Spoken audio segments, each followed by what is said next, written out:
Light is hope, warmth, a gift to be cherished and shared. Within every ray of light is a spectrum of possibilities. We light the way with innovations in life technology that reimagine the future of human possibility, empowering people to take control of their well-being, their livelihood, and their longevity with the power and simplicity of a patch. Water, reimagined. Even elevated skincare. Join the LIFEWAVE movement and discover a new opportunity, a treasured community. It's a place where science feels invitingly human, and where potential is made possible, and where light-centered technology brings life-changing results. Share the light. LIFEWAVE.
Welcome to the stage, your LifeWave host, Vanessa Borge.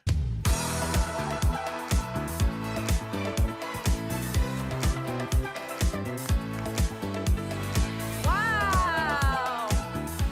Hi, everybody!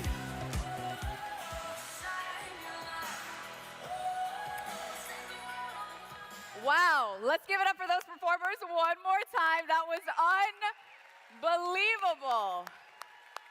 And let's give it up for DJ AB. That has been quite a morning so far. I was going to ask you, how are you all feeling this morning? But I saw you dancing, so you got a lot of energy. In fact, I want to keep that energy going. So this side, how are we feeling? Okay, this side? Okay, this side. All right, last but not least, this side. You guys take it. Loudest side today, so I want to hear that energy throughout the day. All right, everybody feeling good after last night? That was an unforgettable opening ceremony. The Parade of Nations reminded us all how truly global this community is, united by one mission, one vision, and one light. And how about that surprise concert from the Doobie Brothers? We liked that?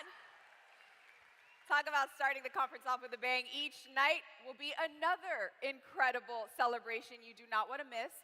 Make sure you check out the Experience Center in Hall A each day as well. How many have checked it out already? Hall A Experience, yeah? All right, and for those of you who are shopping in the store, remember to enter your ID number on your order. Remember that. All right, and wasn't it great to hear from our incredible president, Meredith Burkich, and our visionary founder and chairman, David Schmidt? Yeah?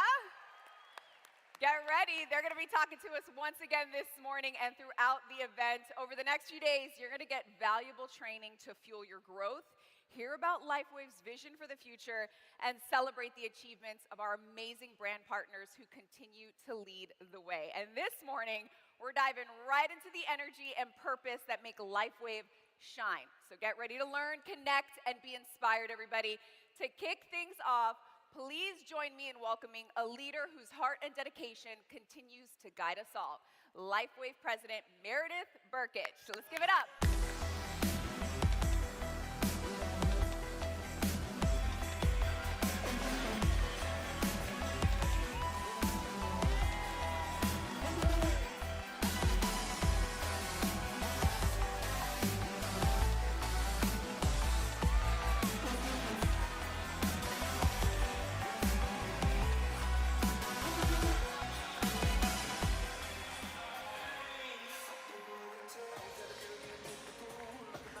All right, all right, all right. Good morning, LifeWave.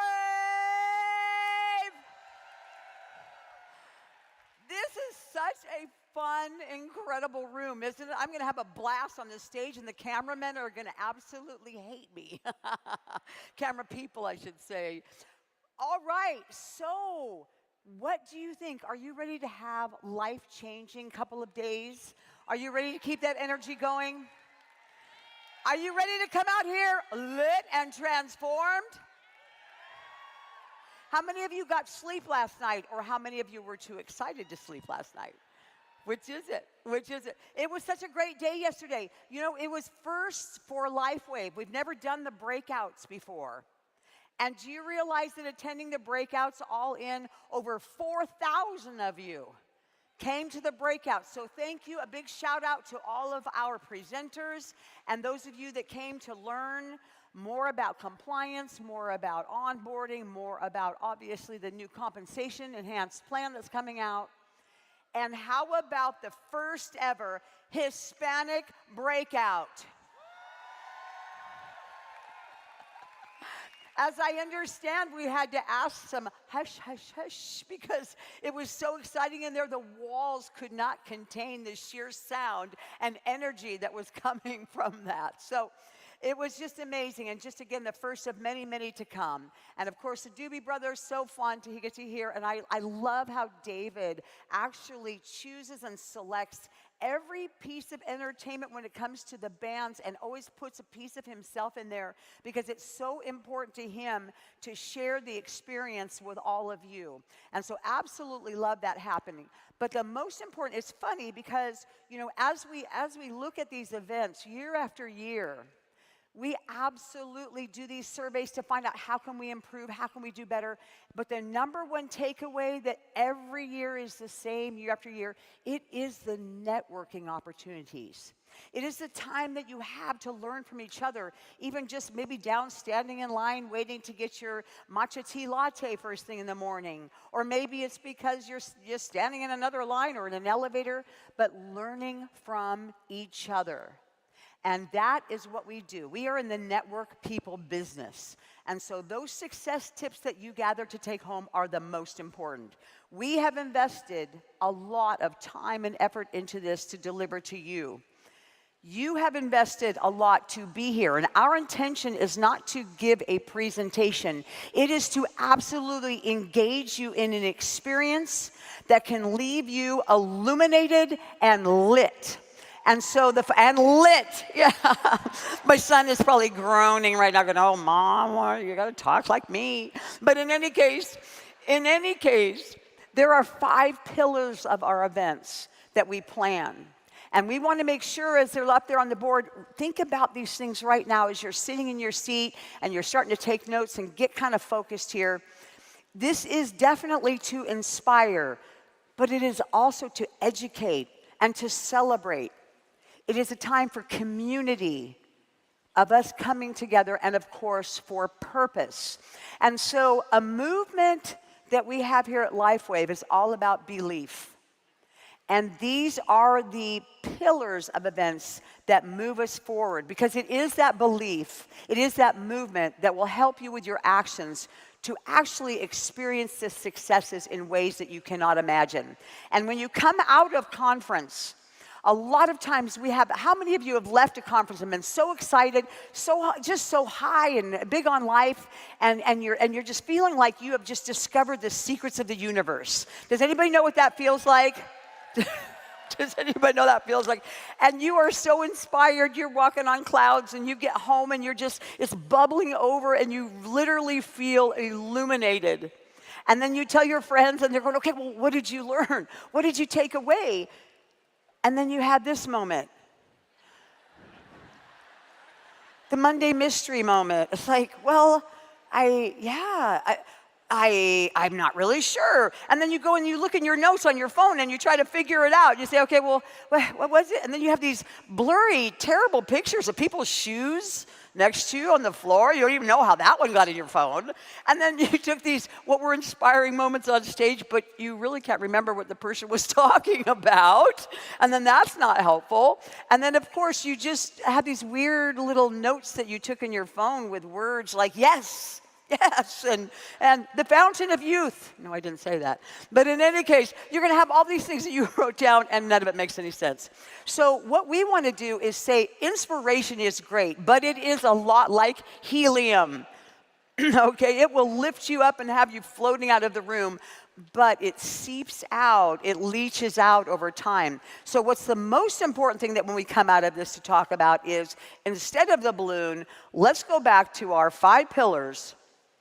Let's look at inspiration, and let's look at all of the things that it starts with, but say, where does it go from here? Because to empower you to be the light, that's what this conference is about. Our theme is about for you to be that light from last year and then share the light with others. And so to do that, it is about empowerment, and it is about you choosing how you are not going to be just a participant, but you are going to go ahead and adjust your mindset so that you are ready to embrace every talk, everything that happens on this stage, everything that happens on your side conversations. Embrace them and ask yourself, what beam of light will illuminate you on your journey, and own it, because it is crucial. Inspiration is crucial. It is the spark.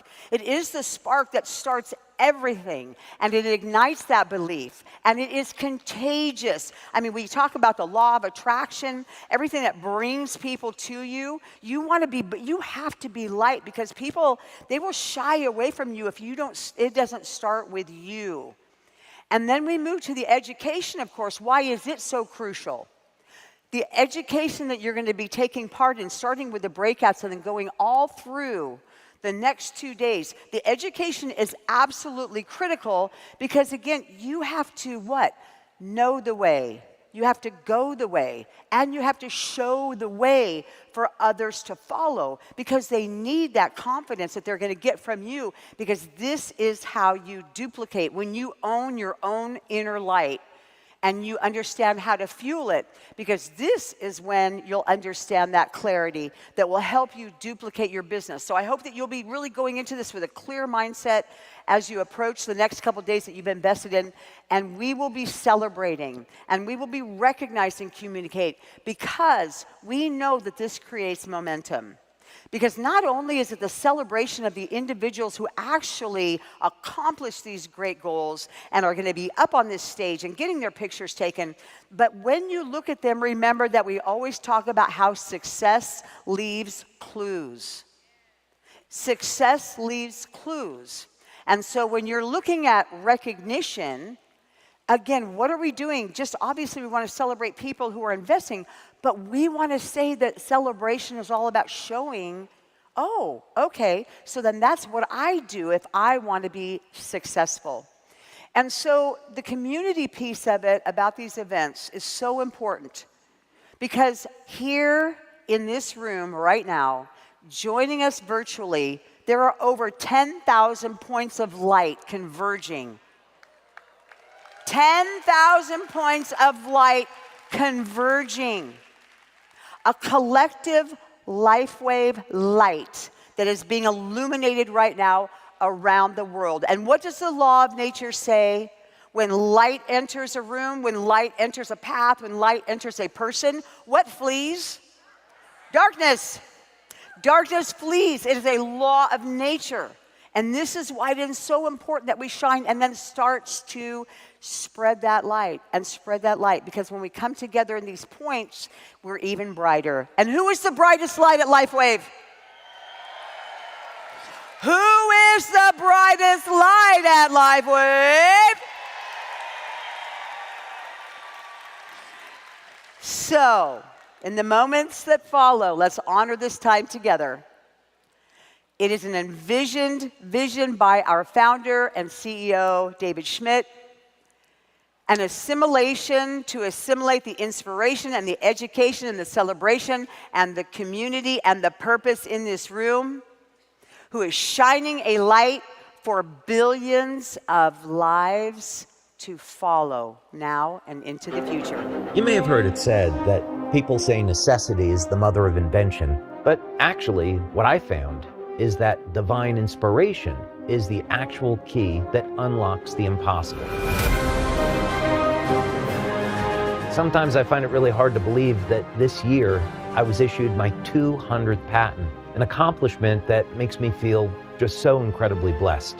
It's a testament that through the power of prayer, recognizing God as Lord and Creator, the power of persistence, and yeah, a lot of hard work. Patents on these and other inventions will ensure that LifeWave will only be growing bigger, stronger, and more influential for decades to come. As we continue to innovate and serve the needs of our customers, together we will be unstoppable. So, let's share the light and let's be the light.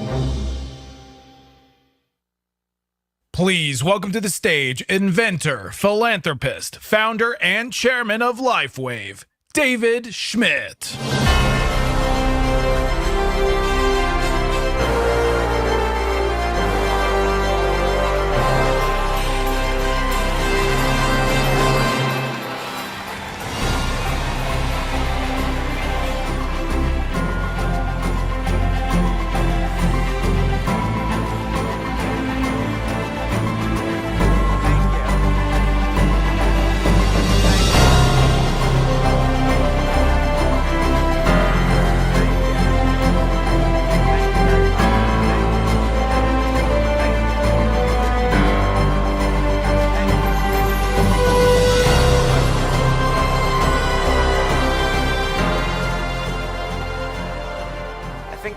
me to dance up here or something with that music.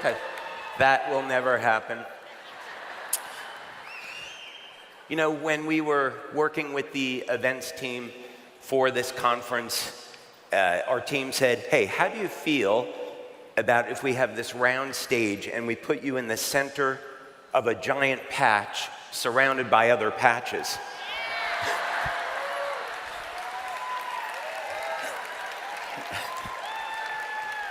So I said, yeah, okay, sure, sounds good. But right now, oh, by the way, did you all have a great time last night with the Doobie Brothers? Awesome. Okay, well, no question you're all awake.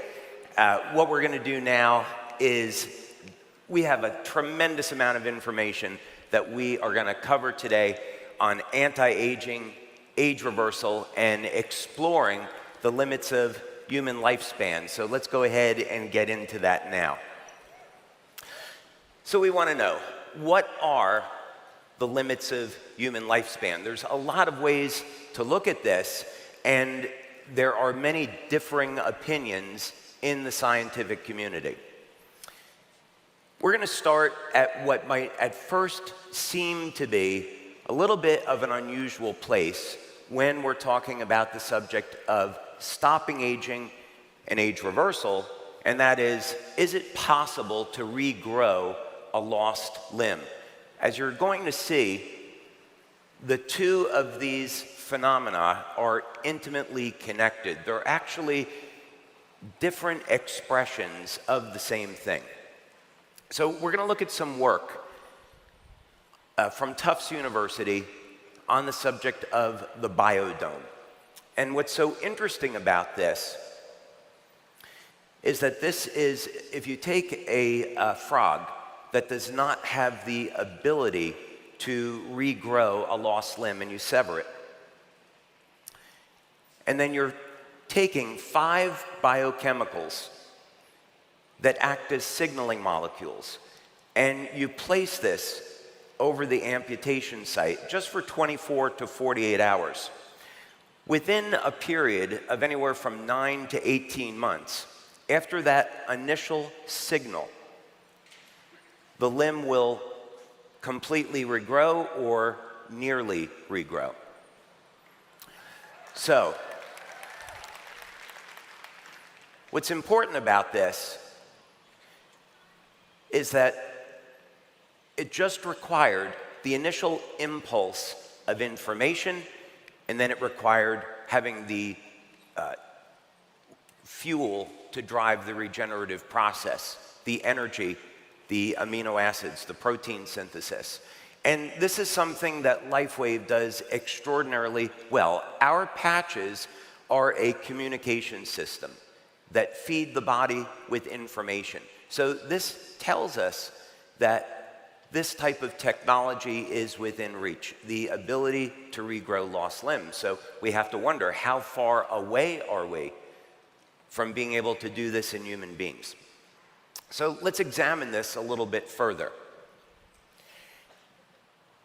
Biodome was placed at the injury site for 24 hours after an 18-month process. So this is information transfer. In the case of these experiments at Tufts, this was all done through biochemistry, but ultimately we know that it's light that controls the biochemical reactions within the body. Light initiates these communications.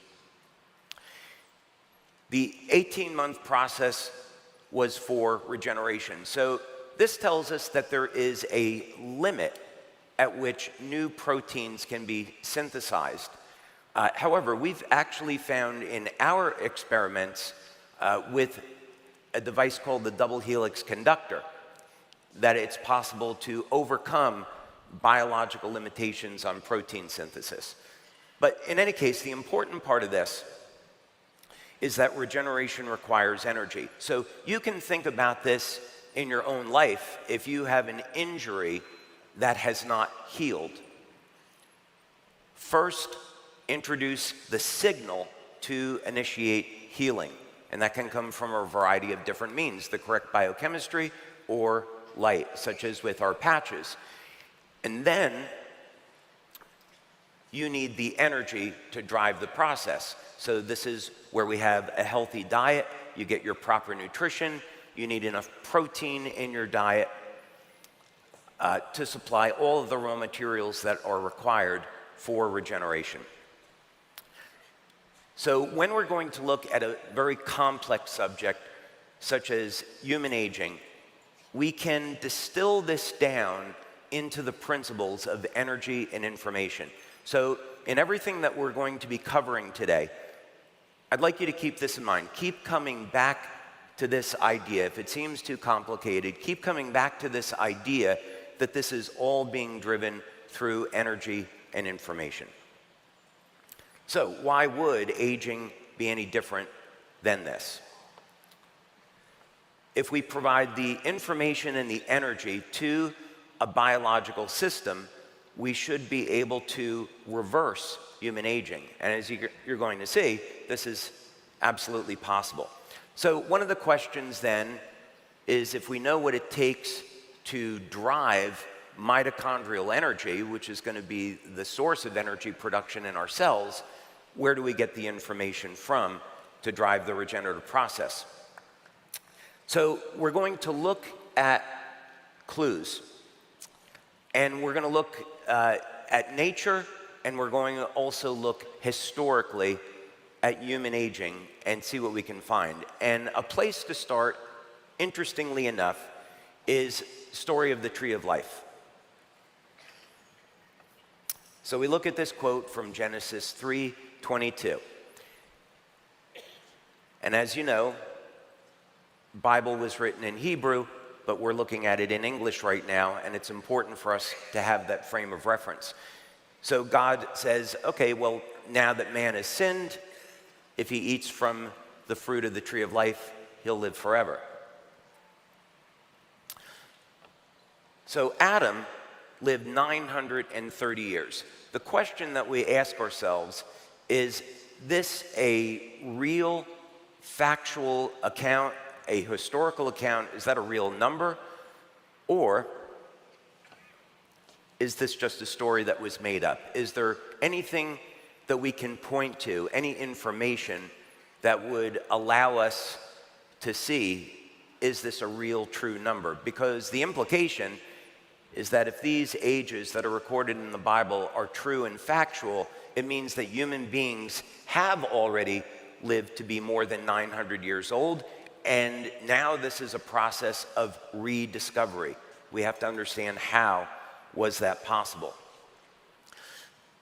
So we're going to convert the English over to the original Hebrew and then use gematria to convert those letters back over into numbers.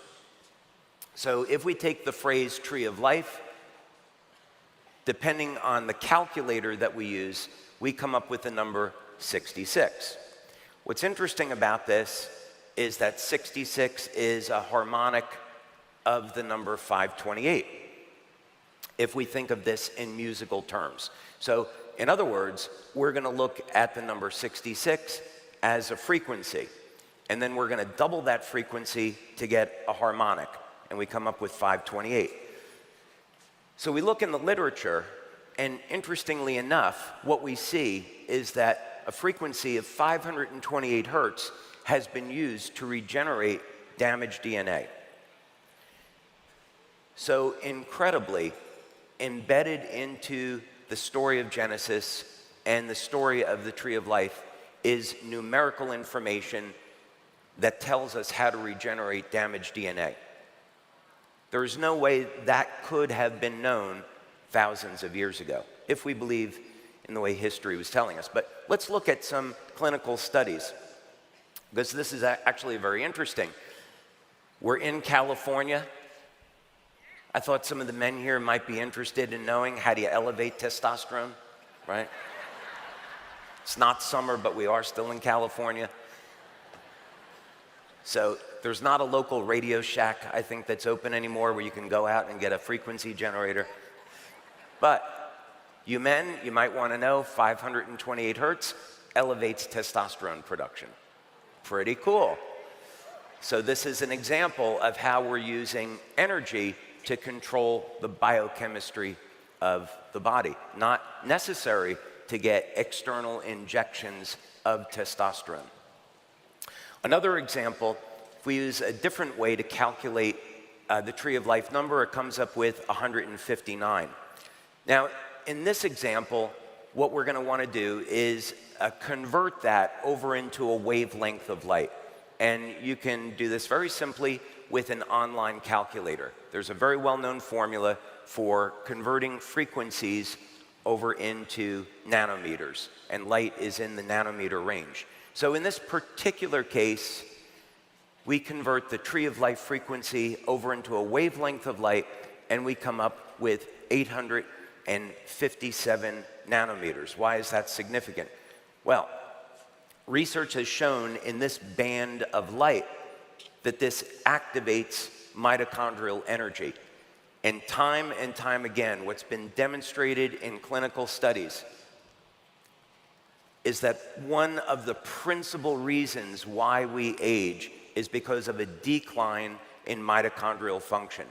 In fact, when we restore mitochondrial function to a young, healthy state, we see the age of the cell become younger. So again, incredibly embedded into the Holy Bible, in the story of the tree of life, is frequency and light information that we can use to improve our quality of life by restoring mitochondrial function, and have a key in understanding how we can stop and reverse human aging.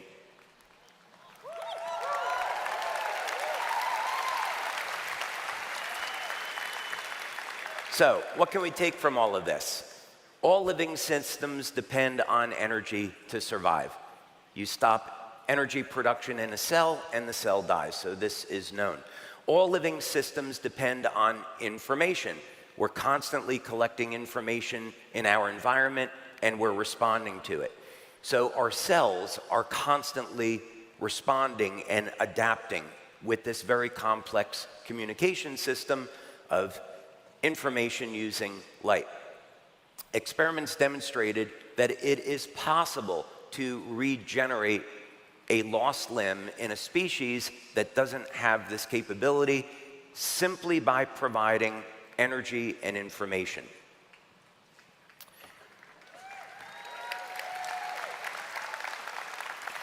And most importantly, when we're looking at quality of life and improving quality of life, experiments have shown that it is in fact possible to reverse the age of the cells using this biochemical information. And we see evidence that the information presented in the Holy Bible is in fact true. So this is exciting. So it means that the potential exists that human beings have already lived to be over 900 years old, and now we just have to rediscover how that could be possible. So next up, let's take a look at what the current limits of human lifespan are and what we can do about that. So let's go to the video.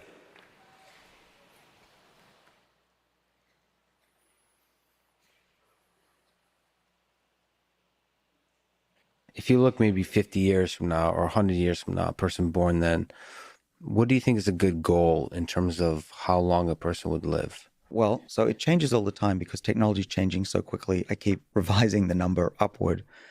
But I would say that if you do the right things during your life and start at an early age, let's say 25, we don't want malnutrition, starvation. That's not what I'm talking about. But in your 20s, start eating the kind of diets that I talked about, skipping meals. In animals, that gives you an extra 20 to 30%. We don't know if that's true for humans, and that would, even 5% more would be a big deal for the planet. I think that we should all aim to at least reach a century. I'm a little bit behind. I was born too early to benefit the most from all of this discovery. Those of you who are in your 20s, you should definitely aim to reach 100. I don't see why not. Consider this is really important. The average lifespan of a human that looks after themselves but doesn't pay attention is about 80, okay? Japan, that's the average age for a male, a bit higher. If you do the right things in your life, which is eat healthy food, don't overeat, don't become obese, do a bit of exercise, get good sleep, and don't stress. That gives you, on average, 14 extra years. That gets you to 94. So getting to 100, if you just focus on what I'm talking about, it's not a big deal. So what's the maximum? Well, we know that one human made it to 122, and a number of them make it into their teens. I think that's also the next level of where we can get to with the types of technologies that I'm talking about. How long can we ultimately live? Well, there's no maximum limit to human lifespan. Why can a whale live 300 years, but we cannot? We're basically the same structure. We just need to learn from them. So anyone who says, oh, you max out at X, I think is full of it. There's nothing that I've seen that says biological organisms have to die. There are trees that live for thousands of years, and their biochemistry is pretty close to ours.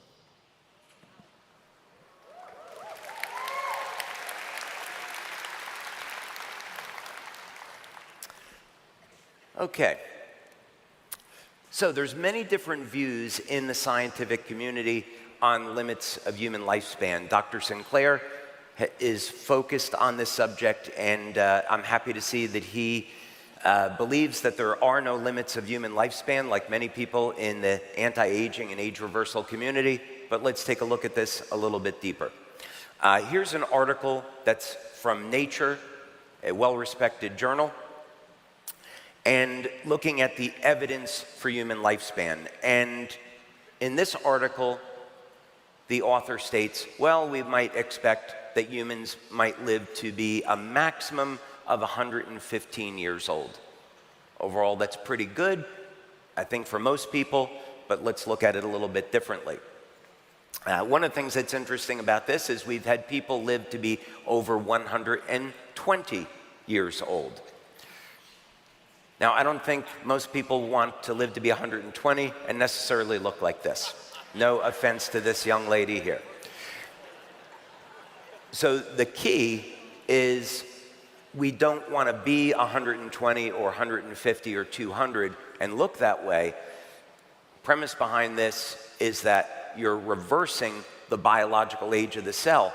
So there's no difference in appearance between a 25 or 30-year-old and someone that's 120 or 150 years old. That's the goal to shoot for.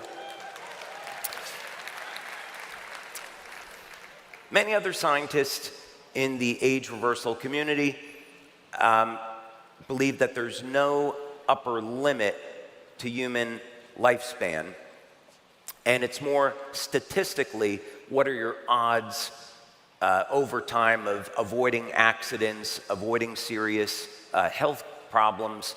But we know that information is always doubling very, very quickly now. So if we live another 10 years, the information, the technology that we'll have access to is many times greater than where we are today. So what's the most optimistic view on human lifespan in the conventional scientific community and beyond? In age reversal community, they say it's about 1,000 years or so, which interestingly lines up with the numbers that we see in the book of Genesis.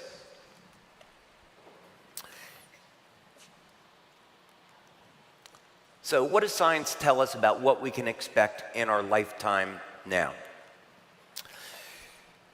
There's some articles, again, out in Nature, which suggest that given current technology, they obviously don't know about LIFEWAVE, they would put human lifespan somewhere around 100 years or so, which I don't think makes sense at all, given the pace of development. So we look to nature. In our labs, we study biomimetics. So this means we want to look to natural living systems for answers. Why try to invent a new technology when nature already provides us with a guide?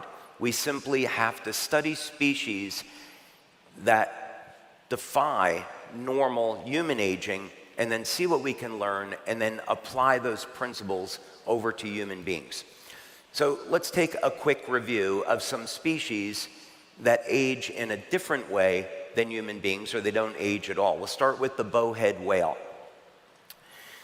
Longest living mammal, up to about 200 years of age, and they have a slower metabolism than human beings, and they live in very cold waters, so this is a contributor to their very long lifespan.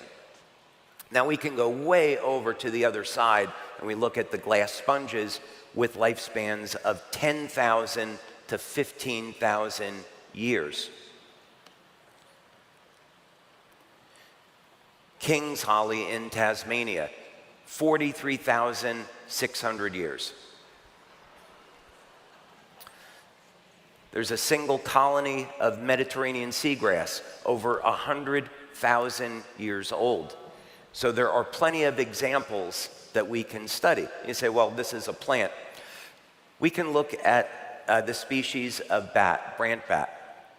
They should only live to be 2 or 3 years old because their metabolism is so rapid. And when the metabolism is faster, that means you're producing much more oxidative stress, and the oxidative stress damages healthy cells. But interestingly, we can study the bat, and what we find is that they've developed a mechanism. They've been created with these remarkable biochemical systems that adapt to their stress so they can fly. And they can live to be 30 years of age. So this would be the equivalent to 180 years in human beings. So this means now we have a biological model that we can look at and mimic and create new technology and apply it to human beings. So what are some of the things that we see in bats? Well, they have exceptional control over the length of the telomeres, meaning that their cells can continue to divide without the telomeres shrinking. So this is a key factor in longevity.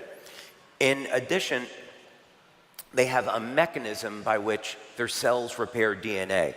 Now, we already know about biochemistry and energy medicine that will do the same thing. For example, if you keep your glutathione levels elevated, I'm not making a medical claim about our patches, saying if you happen to use a method like taking an N-acetylcysteine supplement for elevating your glutathione, studies have shown that elevated glutathione in the cell will repair damage to the DNA before the cell divides. And there are other mechanisms as well. So efficient DNA repair. Control of inflammation. Inflammation damages healthy cells, can cause breaks in the DNA, and bats have developed a mechanism to do that. So a method for human beings is controlling stress. If you happen to have a product or a technology that can control stress, then you might have a way to do this.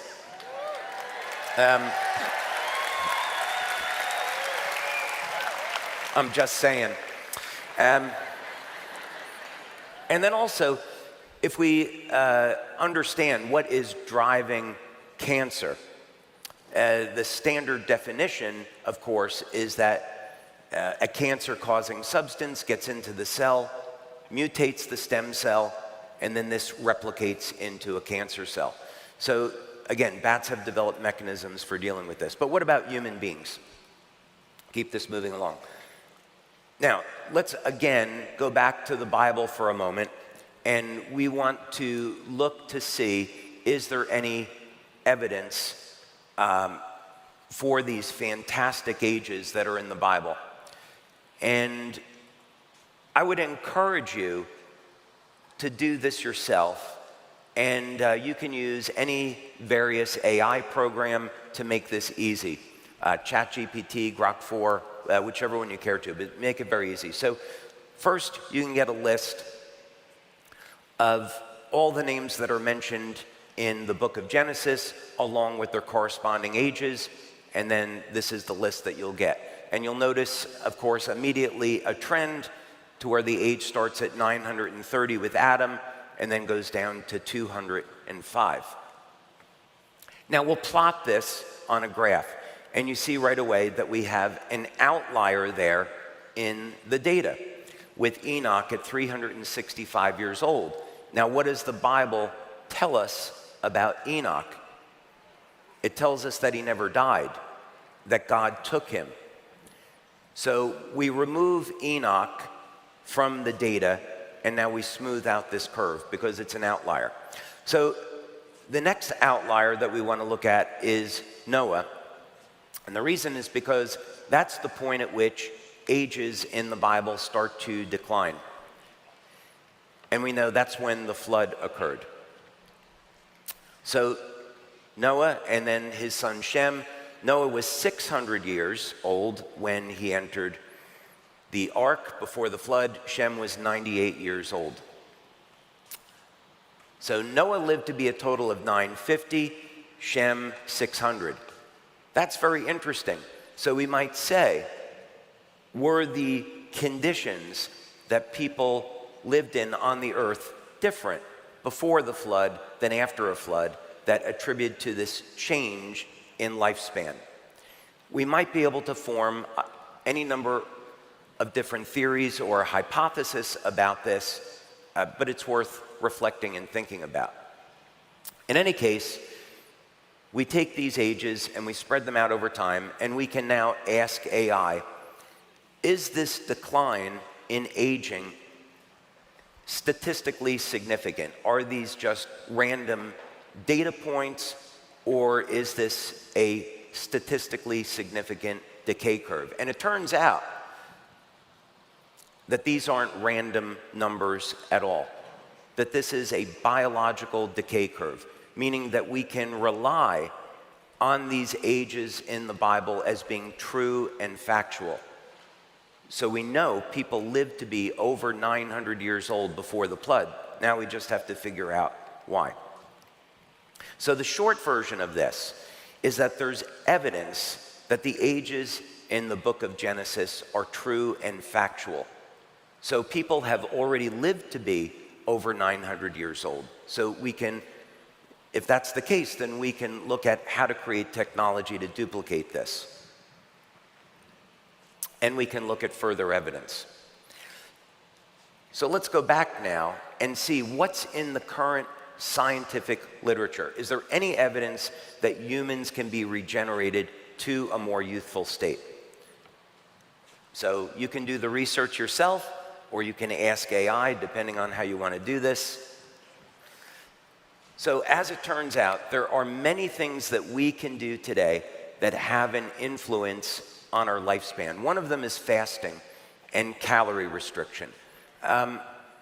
This is going to do two things. Number one, it's going to help clear out zombie cells from the body, and it's also going to reduce the amount of oxidative and inflammatory stress that we experience. So calorie restriction and fasting are known to be methods that we can use to increase our health span and our lifespan. Exercise. Exercise is perhaps one of the most reliable ways of improving longevity. We know that most people, when they get to age 70, they experience sarcopenia, muscle wasting, and because they haven't committed to a life of exercise, that means now also their bone density is going to decrease and make them more susceptible to injury that they may not recover from. In addition, studies have shown that we can use very specific methods of cardiovascular training, which I'm going to teach you during the course of the next 2 days. 80 seconds of the correct type of cardio training per week is enough to cause regeneration in the human heart.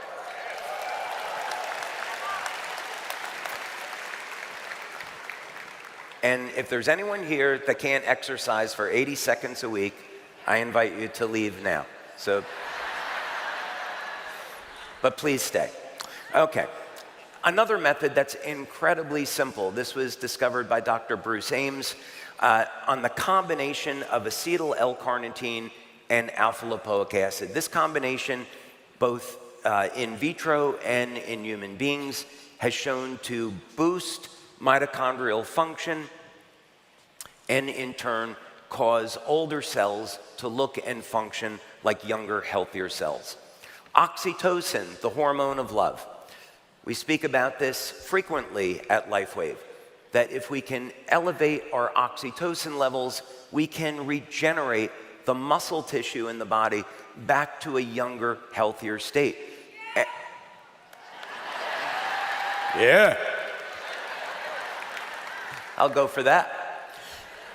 So we simply adopt an attitude of love and kindness towards others. This has the benefit that we reduce stress on our system.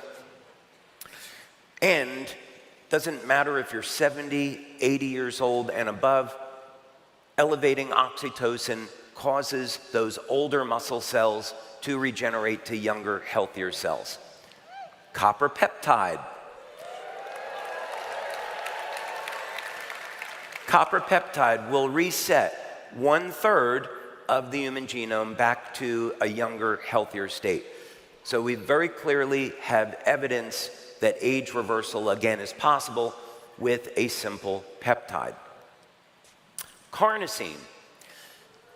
So supplementation with carnosine, or beta-alanine, which is the precursor to carnosine, in studies going back 20 years, has shown that this will help to protect the telomeres from degradation. And in experiments with mammals, with mice and rats, there have been 30 to 40% increases in human lifespan.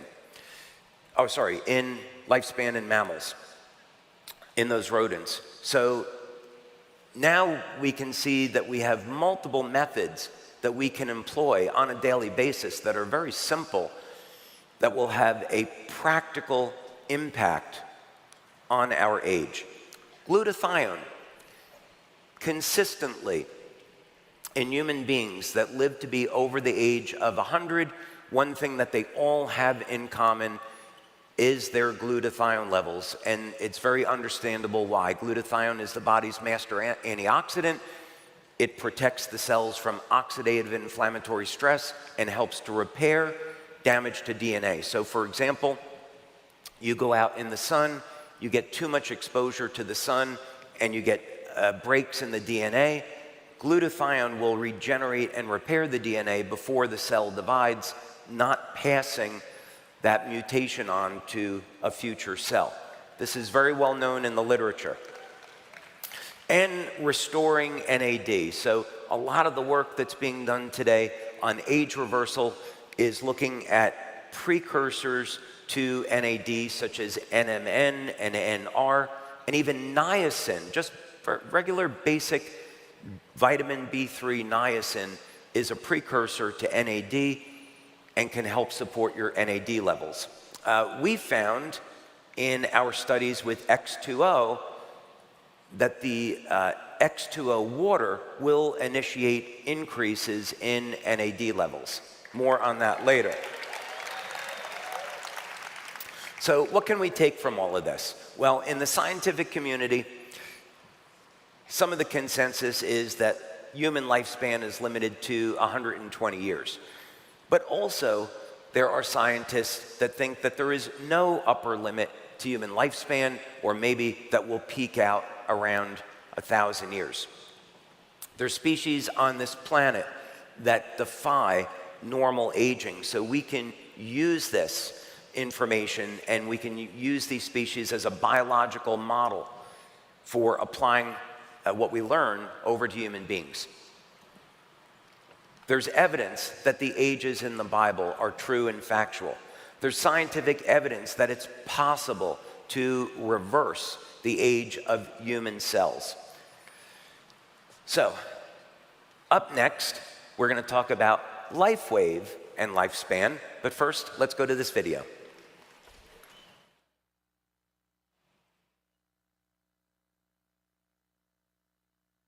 I simply define aging as the lifelong accumulation of damage in the body that is generated as side effects of the normal metabolic processes that keep us alive from one day to the next. The analogy with a car or an airplane or any other man-made machine is absolutely valid. They do damage to themselves in the course of their normal operation, and they're only set up to tolerate a certain amount of that damage. But, as you say, by sufficiently comprehensive preventative maintenance, we can keep a car going as long as we like, irrespective of how long it was designed to last. People cling to this completely fallacious idea that there is some kind of biologically meaningful difference between the diseases of aging on one side and aging itself on the other side. There is no such thing. Everything that predominantly goes wrong with people late in life and not early in life is part of aging, whether we call it a disease or not. How does this play out? Like, what should people be ready for? It's a very, very important question. And I believe that actually the next few years, the next 3 to 5 years, are going to be the critical ones, because that's the period during which this already increasing, burgeoning understanding of the imminence of these technologies is going to really take off and become general. Most people will realize that these therapies are probably coming soon, probably in time for them. And that's the point when they're going to make changes to their lives as a result of expecting to live a lot longer than they previously expected to live. We have to really urgently develop new products that will be ready to roll out when this change in people's expectations of how long they're going to live starts to happen. Because when it does start to happen, it's going to spread like wildfire.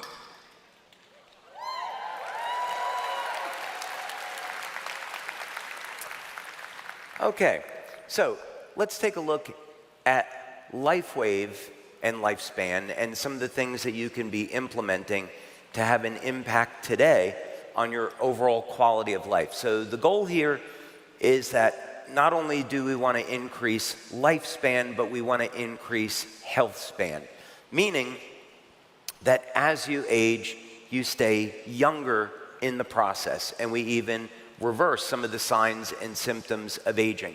If we can do this, then that means we decrease our risk of all-cause mortality.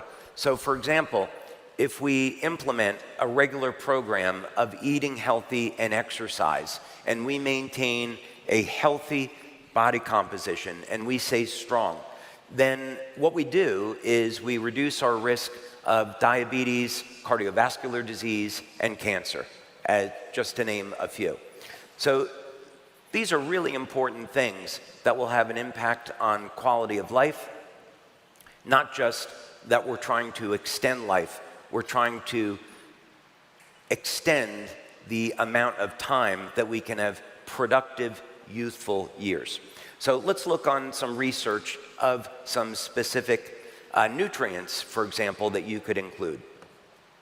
So notably, the body's levels of glutathione decline with age. And for all the reasons already mentioned, glutathione as the master antioxidant is going to be a key strategy in extending human life and maintaining health. Glutathione also, of course, is principal antioxidant in the liver, which facilitates detoxification. So in a world that we live in today, which is full of contaminants, we need to maintain our body's levels of glutathione because it is the backbone of our defensive system. So of course, we have two products that will help support your body's levels of glutathione. One is the glutathione patch, and the other is Celergize, which contains the precursors that your body needs to make glutathione. And there are a number of studies that we have in our back office that demonstrate how this patch elevates glutathione. Depending on what your diet is like and what you do with supplementation will depend on your ability to make glutathione. So for example, if you are a vegan or a vegetarian, you may not be getting enough of the amino acid cysteine in your diet or the mineral selenium, which is a necessary precursor for making glutathione. So that's why we included N-acetylcysteine in Celergize and selenium, so you could get those nutrients. Now, carnosine is a nutrient that everyone should be taking or elevating because it has enormous health benefits. First, as we've already discussed, carnosine protects the telomeres, and this is going to protect our ability to make new cells. So we consider this. When we get into our mid-70s, our cells reach what's called the Hayflick limit. The number of times the cells can divide are defined by this limit. And in humans, it's about 70 to 75. So at that point, we're no longer making younger, healthier cells.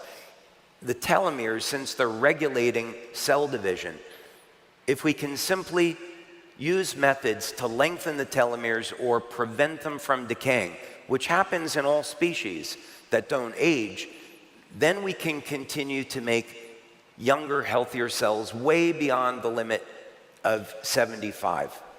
In addition, carnosine is stored in the brain and in the muscle tissue.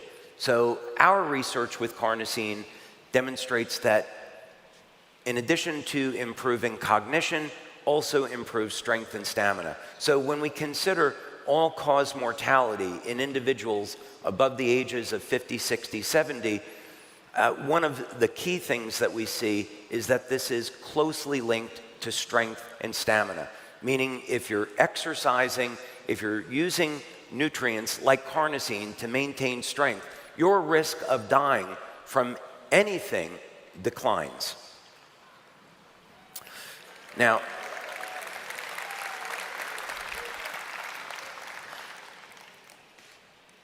one of the key factors in aging is stress. So if we live a life where we work long hours, we're not taking methods to manage stress, we have stress in our personal life, we have stress at work, we're not taking time to exercise, meditate, pray, then this will ultimately cause a health crisis in our life. Emotional stress is linked to oxidative and inflammatory stress. So when we have these negative emotions, it has a detrimental physical impact on the body. It's important to recognize that.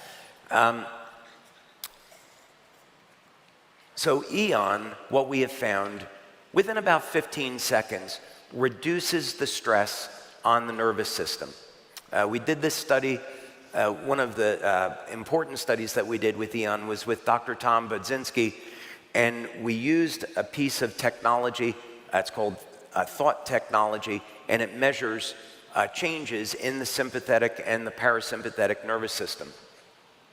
And what we found is that within 15 seconds of applying the Eon patch, the nervous system goes into balance. So that's why we market this as a product for managing stress.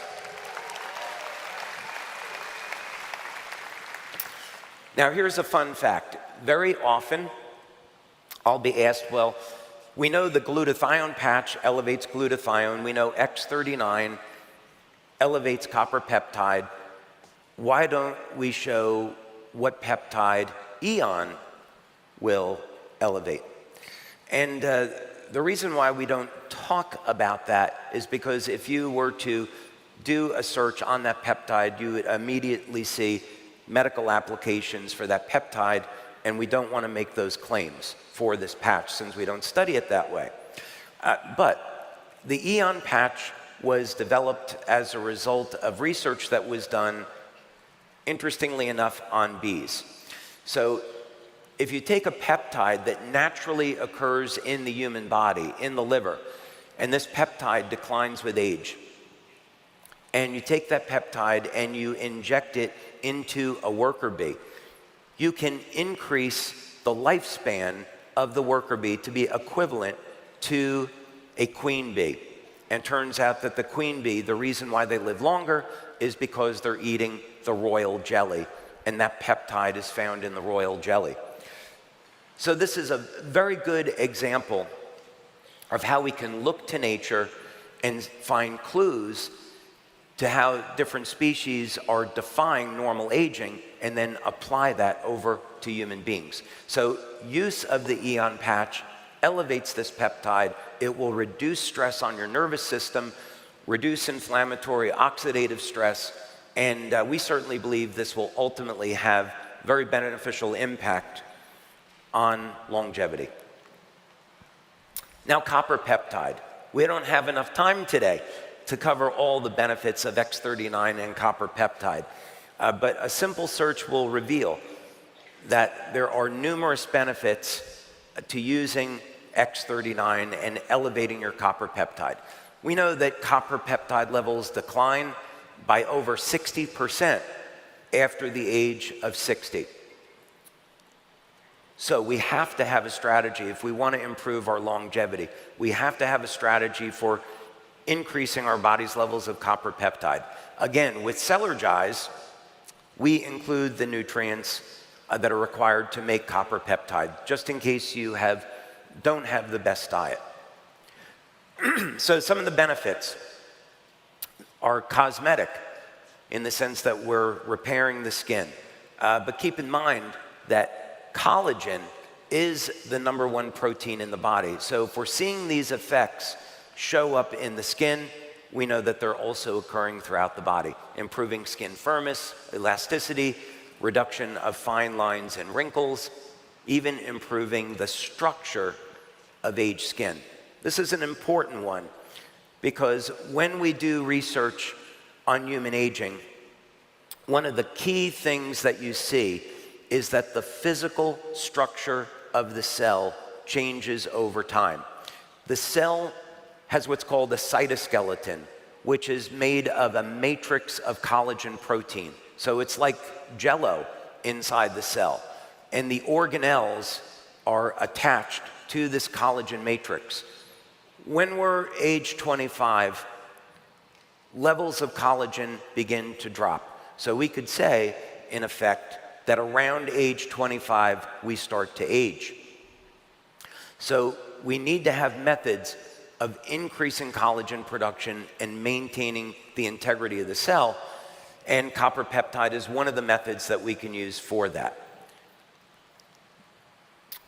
Another interesting effect of copper peptide is reducing photo damage. I would encourage all of you to make sure you're getting enough copper in your diet. In physics, we would create a Faraday cage to screen out electromagnetic radiation. And these Faraday cages are made of copper. Well, it turns out the same thing happens in human beings. The skin stores copper. And if we get enough copper in our diet, it can help to act like a Faraday cage and screen out harmful UV light. So this is something that we should be doing, getting enough copper in our diet to protect us from unwanted exposure to UV. And of course, copper peptide improves overall skin appearance, protection from UV radiation. Copper peptide manages inflammation in the body, and of course, other things that we can't talk about. And you're not talking about either on these conference calls, right? All right. And of course, the big one relative to our conversation today is that copper peptide, which was discovered by Laurent Picard. I hope he wins a Nobel Prize for his discovery, 50 years doing research in this area. And he found that copper peptide resets 1/3 of the human genome back to a more youthful state. So this is really key. There's a phenomena called parabiosis. And this was discovered more than 150 years ago. And essentially it was found that if you take the blood from a young animal, like a rat, and you put that into an older rat, that the older rat starts to become younger. And the same effect occurs in human beings. And one of the principal factors that's driving that process is copper peptide. So again, we can look to nature. And we've done numerous studies on X39 now. So very, very early on in 2018, we had developed protocols working with a lab on how to measure GHK and GHK-Cu levels in human beings. And so we did our initial pilot studies, and we found that application of X39 did, in fact, elevate levels of GHK within 24 hours and levels of copper peptide within 7 days. So the copper peptide is formed first, and then very quickly it binds with copper. And by the way, both GHK and GHK-Cu are biologically active, meaning there's beneficial effects from both of those peptides. So this is why when people start to use X39, they find within the first day that they're already sleeping better, they have improved energy and other effects. So, and then I click past that other slide a little bit too quickly, but of course you can get this in your back office. That was an initial pilot study, but then we did a double-blind placebo-controlled study, and we found the same thing, that X39 is indeed elevating copper peptide. Okay, oh, and there it is back up over there. Thank you, kind person, in audio video. So these studies are available in your back office. We don't need to go through them now, but this is just to say that we're doing the research studies on our products in this field of anti-aging and age reversal. So first, you can have the confidence in knowing that this is a science-based company. We support our products with proper research, but also we're on the cutting edge of looking at what is possible in stopping and reversing human aging. And there's a lot more to the story, but we're going to watch this video and then come back.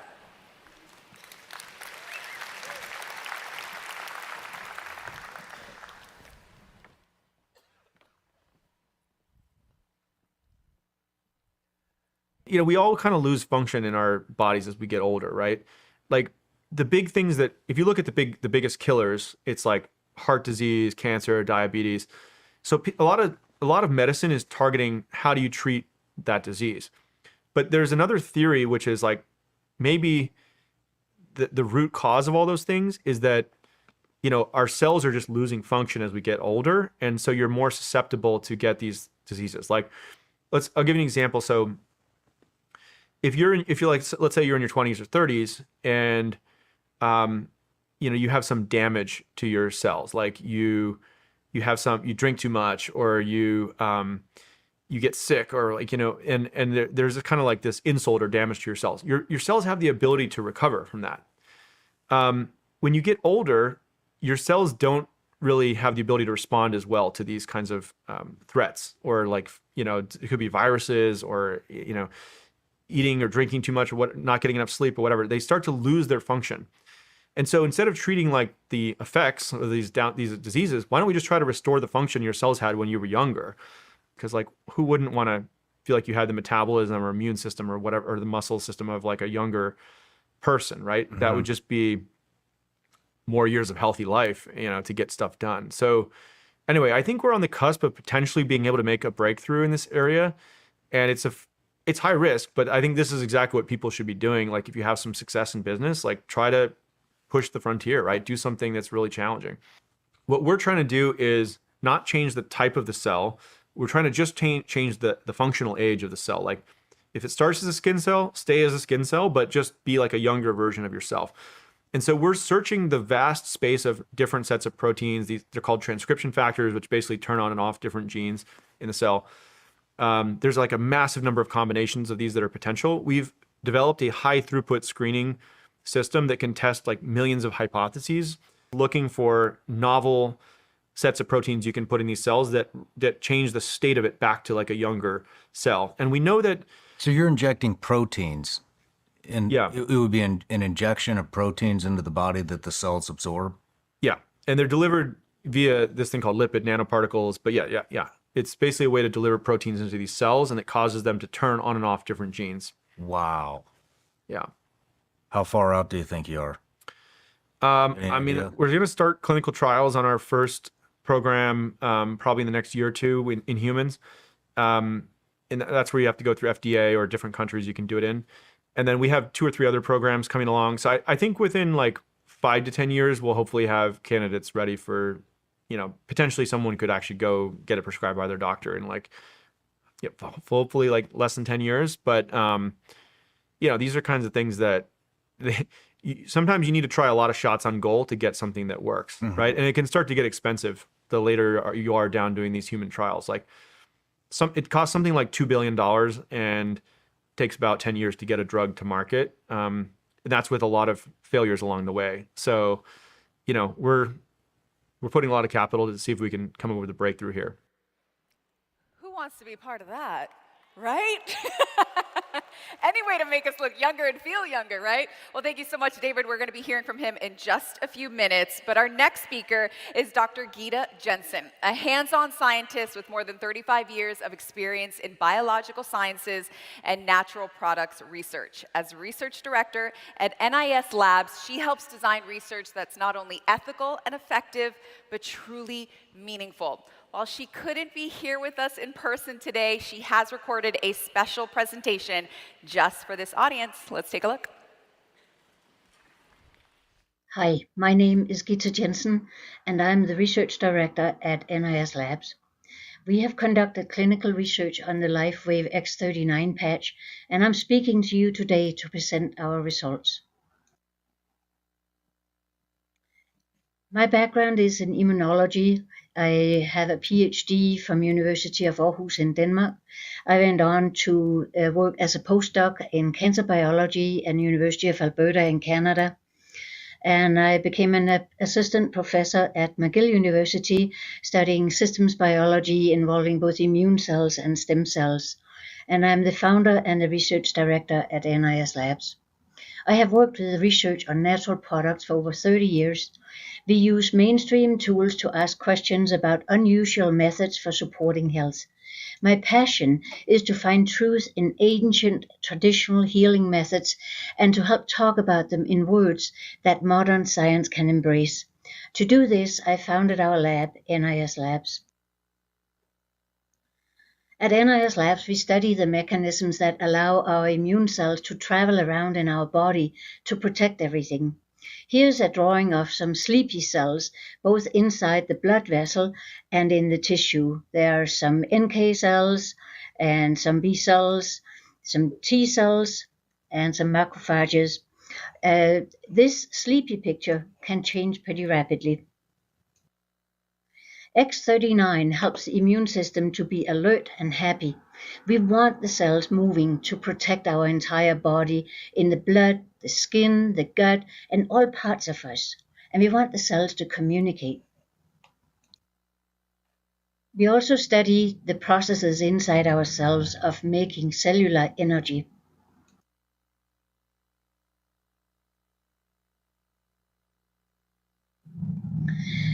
Our health is not a simple on-off switch. We know that our overall health is a result of endless interconnected processes, starting with cellular energy, supporting our immune system's alertness, communicating in the body with nerves and chemical messengers, and then a feedback loop with anti-inflammatory effects.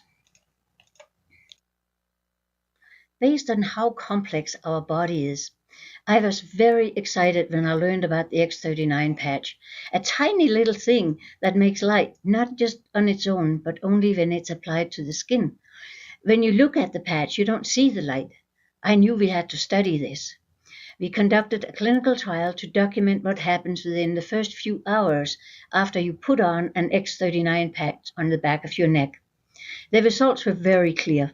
And these results is what I will be presenting to you today. First, I want to tell you about how we did this study, where each person served as their own control. Each study participant came for 2 clinic visits and used the X39 patch on one visit and a placebo patch on another visit. We took blood samples immediately before applying a patch and then at 1 and 2 hours later.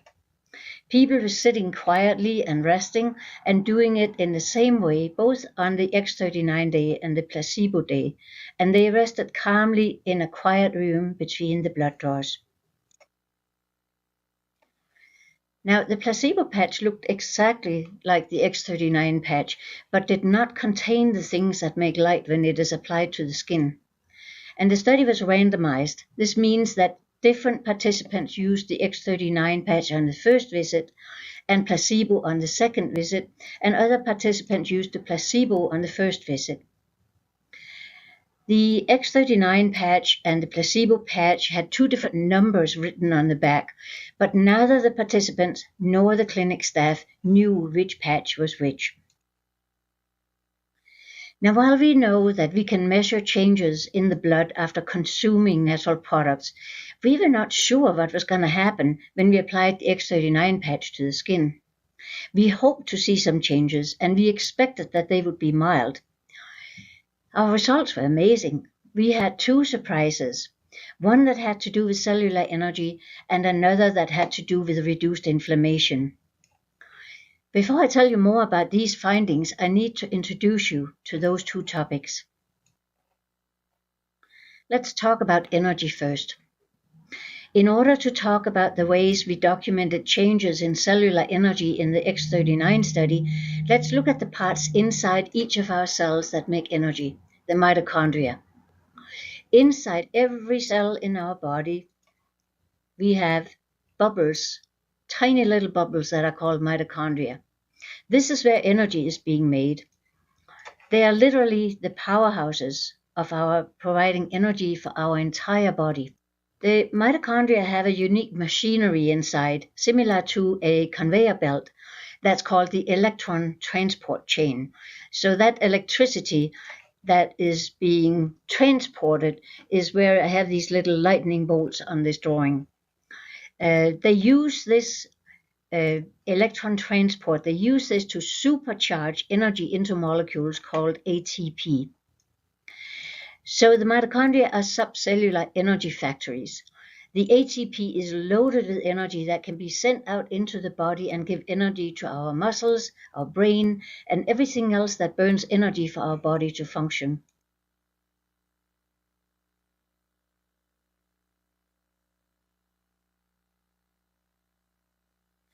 So as part of the X39 study, on all clinic visits, we took the blood samples into the laboratory and we studied the mitochondria. And already after 1 hour of wearing an X39 patch, the mitochondria were larger than 1 hour after wearing a placebo patch. This process of getting larger mitochondria is called mitochondrial biogenesis, and we know it can happen within hours after consuming certain nutraceutical supplements. However, we had no idea that this type of change happens and can be measured in the blood 1 hour after putting on an X39 patch. And how it happens, we don't fully understand yet, since we don't fully understand the code for how our cells communicate with light inside the body. Now let's talk about inflammation. Inflammation is related to aging and accelerates aging, and the loss of cellular energy also accelerates aging.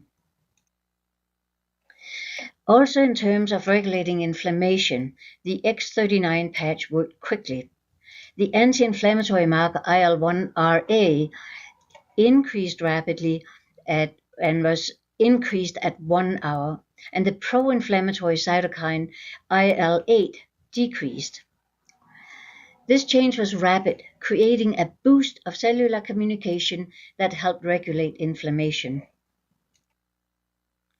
This wave of cellular communication also involved reduced levels of C-reactive protein, another inflammatory blood marker. After that initial boost of anti-inflammatory activity at 1 hour, we observed that at 2 hours, the levels of C-reactive protein were reduced. So it seems that applying the X39 patch to the skin initiates measurable changes that spreads throughout our whole body.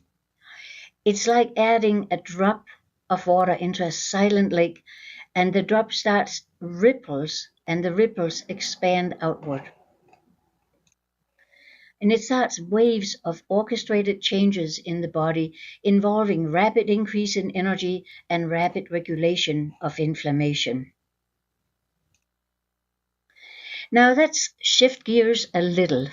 There was a second part to this clinical trial. After the first part of the clinical trial was done, all the participants then used the X39 patch every day for 4 weeks. And this part of the clinical trial allowed us to see what happened with daily use over time. We studied the blood cells after 1 day and 1 week and 4 weeks. And this further helped solidify that applying an X39 patch has effects that we can quantify and that we can discuss scientifically. And the X39 patch works long term. Already after 1 day of using X39, the cells were able to maintain a higher energy production under stress. The small umbrellas here and here over each mitochondria show that they're protected from stress. The green circles show that the size of the mitochondria is protected under stress, and the purple lightning bolts illustrate that the electrical charge inside the mitochondria are protected under stress. The mitochondria can continue to make more energy and more ATP. We tested many other blood markers in all the blood samples in the X39 study, and we saw additional evidence of ongoing changes and adaptation when using the X39 patch. Examples include the anti-inflammatory marker IL-1RA that was increased at 1 week, and the pro-inflammatory markers IL-8 and TNF-alpha were decreased at 1 day and 4 weeks. So when the X39 patch is used daily, the body experiences daily waves of adjustment to cellular energy, cellular resilience, and reduced inflammation. Every time a new X39 patch is applied, a fresh wave of adaptation and boost of energy happens. Now, as I'm winding down my presentation, a reminder to all of us. For us to age gracefully in good health, we need to tend to our body like a garden. We need to clean up the dead leaves, tend to the flowers, keep the soil hydrated and nutrient-rich. The use of the X39 patch generated results showing orchestrated waves of events, starting with mitochondrial biogenesis and continuing with increased mitochondrial membrane potential, anti-inflammatory markers, reduced pro-inflammatory biomarkers, and an increase in energy. I thank you for the opportunity to share with you our scientific results from the clinical trial on wearing the X39 patch. And congratulations to David Smith and the LIFEWAVE team for your contributions to natural and gentle support of health and wellness. Thank you.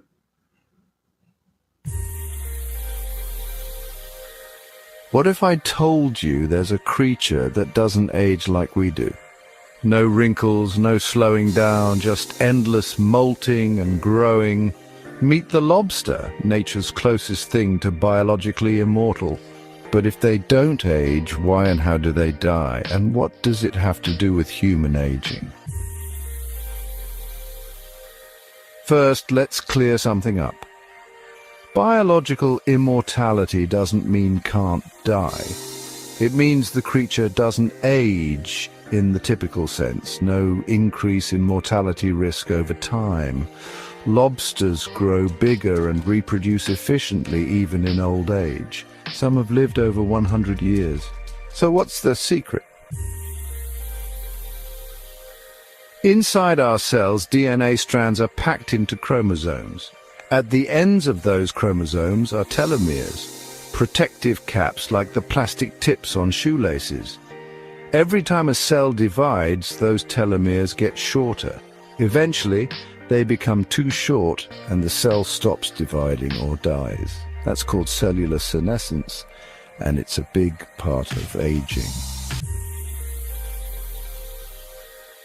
Lobsters produce large amounts of an enzyme called telomerase, even into adulthood. This enzyme adds new sequences to the ends of telomeres, essentially rebuilding them. This means their cells don't suffer the usual wear and tear from division. They can keep growing, healing, and reproducing without signs of aging. But it's not a perfect system. As lobsters grow, they need to molt, shedding their exoskeleton, but the larger they get, the more energy molting requires. Eventually it becomes too physically demanding. In many cases, they die from complications during molting, not from aging itself. So technically, they're immortal at the cellular level, but not invincible. Could understanding telomerase help us fight aging in humans? Maybe. But unregulated telomerase is also linked to cancer, so it's complicated. For now, lobsters remain a fascinating glimpse into how nature plays by different rules. The immortal lobster? Maybe not forever, but definitely longer than most.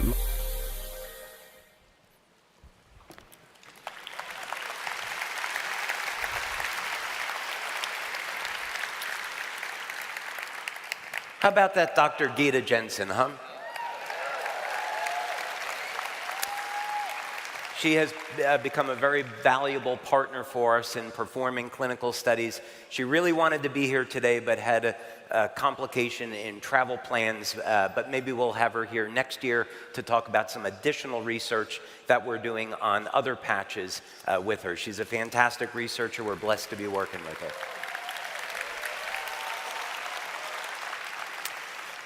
I also really love her accent. You know, she's from Denmark, and something about an American hearing that Danish accent, it just sounds so authoritative. I often wonder if I should adopt an accent to sound more authoritative, but so far what I'm going with seems to have worked, so I'll stay with it. All right, so what are the signs that a cell is aging? So this is where, again, we're going to look towards nature for clues. If we can examine the structure of cells and how they change over time, we can learn about how to stop or even reverse these changes. So let's look at some of them. One is, we know that as cells age, they become more and more dehydrated. Part of this is linked to collagen production. So if we think of collagen like a jello that holds water, and collagen production begins to decline at around age 25, then it makes sense that the cells can hold less water. So this is a very important concept. We want to be able to improve hydration if we're going to change the way that people age. As the cells age, they begin to shrink. And there is what's called a membrane potential. So the electrolytes of the cell hold a charge around the cell membrane. And as we age and the collagen matrix begins to decline, that electrical charge decreases. And one thing you won't normally see in textbooks is that the charge around the cell is intimately linked to the replication of our DNA. The DNA, and that's because this has more to do with biophysics than biochemistry. The DNA is a helical coil. It's an inductor in electrical terms. So as the membrane potential decreases, the amount of energy that the cell has to pass along to a future cell decreases. So this is an important part of how we can define aging, meaning that if we can restore proper hydration, increase the size of the cell, increase the electrical potential of the membrane, we can stop and reverse human aging. That's part of the process. This is also linked to mitochondrial function. So the amount of energy that we have for making new proteins, for repairing damage, is all linked back to the mitochondria. And we know that most people experience mitochondrial dysfunction around age 50 or so. So we want to adapt strategies to keep the mitochondria improving lots of energy, and that's going to help dramatically with our quality of life. Already covered the importance of telomeres. So when we study lobsters, species of ants that don't age or age like human beings, one of the key things that you see over and over again is that their telomeres do not shrink. So we have to have a strategy to address that. Decrease in collagen production. We've already covered that one. Decrease in protein synthesis. So as people get to be 50, 60, 70, they get injured, their ability to heal drops off dramatically, and that's because the ability to make new proteins has declined, and that protein synthesis is again linked to mitochondrial function. So we want to be able to make new proteins so that we can heal. We have to address that. We have to control our detoxification pathways, and there are some simple ways of doing that. But if our body is allowed to accumulate what are called zombie cells, these are cells that don't function but haven't been removed from the body. They will induce oxidative and inflammatory stress on healthy cells and are key in the aging process. So we have to have a strategy for addressing that. Oxidative and inflammatory stress causes breaks in the DNA, damage to healthy tissue. We have to manage that. And then finally, change in genetic expression. So one of the key biological models in human aging is this idea that we begin to lose our library of information of who we are as we age over time. The good news is that what's been discovered is that the information of who we are when we're younger is still there, but that information has gone dormant. So we need to find ways to reactivate that information so the cells can indeed become younger. So let's tackle these one at a time. First, dehydration. What can we do about this? Well, surface tension plays a crucial role in hydration, meaning if you can consume water that through the change in structure or the precise mineral content and the surface tension of the water is lower, it will be able to drive into the cell. And fortunately, this is one of the many benefits of X2O. It is a highly coherent water structure. We're going to see a video of this in the next presentation. But because the water structure of X2O is so coherent, the surface tension drops, and now hydration increases within about 15 seconds of consuming it. The membrane potential. Membrane potential, as it decreases, has all of these negative effects on how our metabolism functions. And one of the things that we found in the very early days of LIFEWAVE was that application of the energy patches not only improved mitochondrial function, but they also increased the volume of the cell. We did that study with Dr. Gaetan Chevalier, where we found the cells actually increased in size, increasing the membrane potential. And that happens within about 20 minutes of the application of the energy patches. So what can we do about mitochondrial function? Everything seems to be coming back to this. So we think of the mitochondria as the powerhouse of the cell. It's where our bodies are making energy. So if we can't make enough energy, nothing else happens. It's a little bit like if you only have $500 in your bank account, you're not going to have a good time at Disney, right? So we have to increase our reserve of cellular energy, and that's going to happen in the mitochondria. And a decline in mitochondrial function is always related to aging. So keep that in mind. If you only had a strategy for increasing mitochondrial function, you would be way ahead of the game. And fortunately, we have many products that address this problem and improve mitochondrial function. X39 energy enhancer, Celergize, X2O, amongst others. Okay, decrease in telomere length. This would be a medical claim, so I'm only going to say that studies on carnosine have shown that they protect the telomeres from damaging. However, Celergize, specific nutrients in Celergize, Cyanothox, and also beta-alanine will not only help contribute to maintaining the length of the telomeres, but beyond that. Collagen. So most people, especially since we're very close to Los Angeles, think of collagen as something that we're going to use to plump up the skin, and that's totally fine. But collagen is the principal protein in the body. About 60% of the protein is collagen, so it's that important to our overall health and function.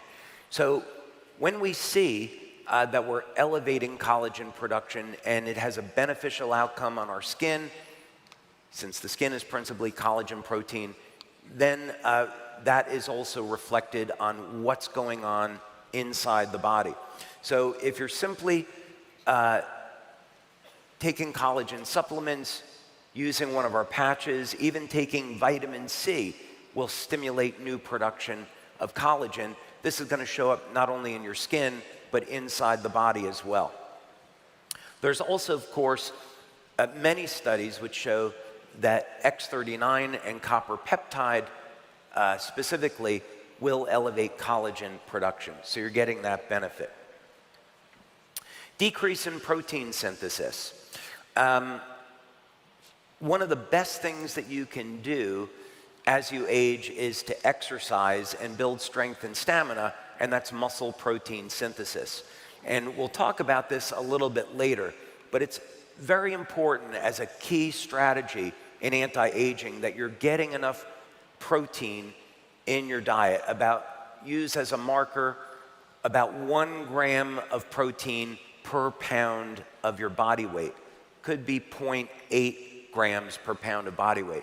But the key is that when you're looking at your diet, you should be looking at your protein intake and your intake of healthy fats so you have the raw materials necessary to make these proteins and to heal.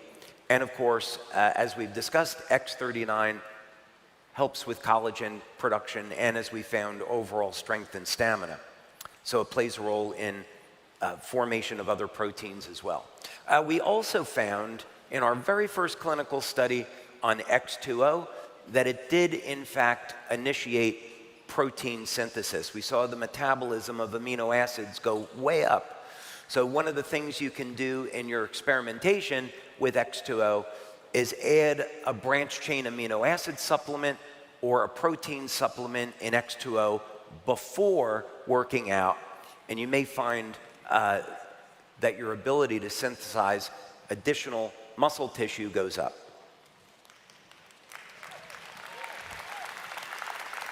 Sorry, no, I'm going very quickly. We have a lot of ground to cover. Detoxification. So this won't cost anything. If you practice intermittent fasting or regular fasting, it will help to remove these zombie cells from the body. So that's something that you can do that won't cost anything.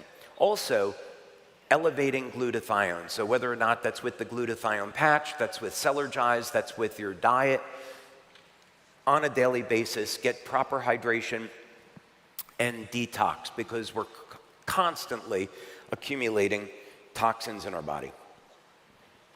Increase in oxidative stress. Well, Cyanothox that we included in Celergize, very, very powerful as a means of managing oxidative and inflammatory stress, along with the combination of our patches. And again, we've already covered this, so I'm going to keep moving along a little bit. Now, one thing that we're doing some very interesting research on is extra virgin olive oil. And we've been doing these experiments where we try to embed specific wavelengths of light. which we're not going to talk about today, into olive oil for producing new effects. And we think that there's going to be some very interesting outcomes to this work. But olive oil, especially extra virgin olive oil, make sure it's pure, is something you should be including in your daily diet because of all of the benefits. But one of the many benefits is that it's so rich in monounsaturated fats that it provides an anti-inflammatory effect, amongst others. Another benefit, interestingly, well, let's talk about gene expression and get to this because I'm running a little bit behind. X39. One of the key areas of age reversal is how do we reset genes to a more youthful state. So the idea is that if your genes were expressing at the age of a 25-year-old, even if you were 70 or 80 years old, if you had enough energy to drive the process, then eventually all the cells in your body would become 25 or 30-year-old cells. So that's what's exciting about that. The information is there. We just have to access it. And this happens through a process called methylation. But what would be some of the key ways today that we could restore genes to a healthy state? Well, we know one of them is X39. Physical exercise. Exercise will reset about 70 to 80 genes to a more youthful state. It's not very many when you consider, we might want to be able to reset 15,000 to 20,000, 18,000 genes to a more youthful state. But that's one of the benefits of resistance training and exercise. Olive oil. Actually, another benefit of olive oil, it's more powerful than resveratrol at resetting 2 of the sirtuin genes to a more youthful state. So it's known that there are 8 human sirtuin genes.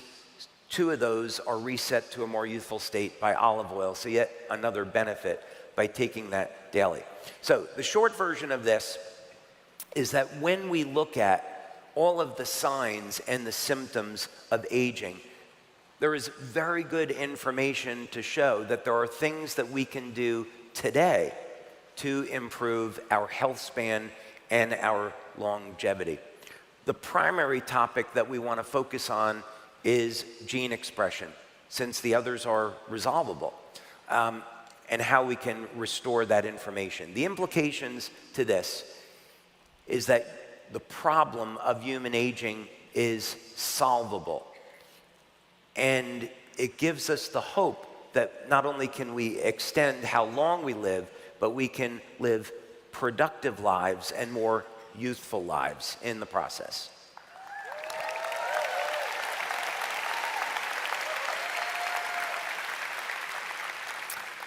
Okay, now we're going to go to a short video, and we'll come back and talk about X2O.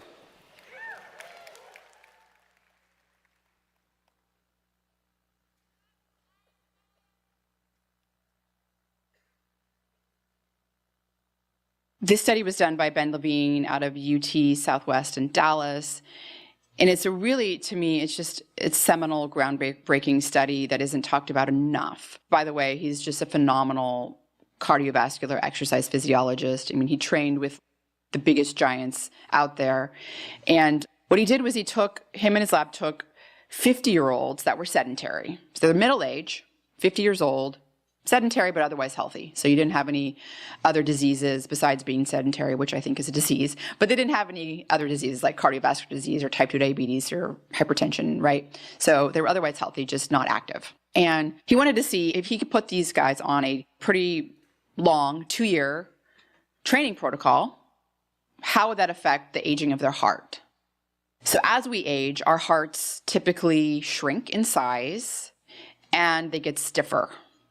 And that affects not only our cardiorespiratory fitness and our ability to exercise, and I mentioned our cardiorespiratory fitness goes down with age, but it affects our cardiovascular disease risk as well.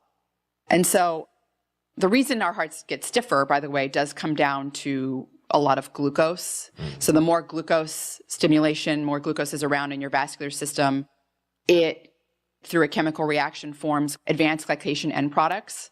So this glycation essentially stiffens the collagen that surrounds your myocardium and your pericardium. And so you get like this stiffer heart that can't respond to stress well, you know? So you want your heart to be very plastic and malleable and flexible, right?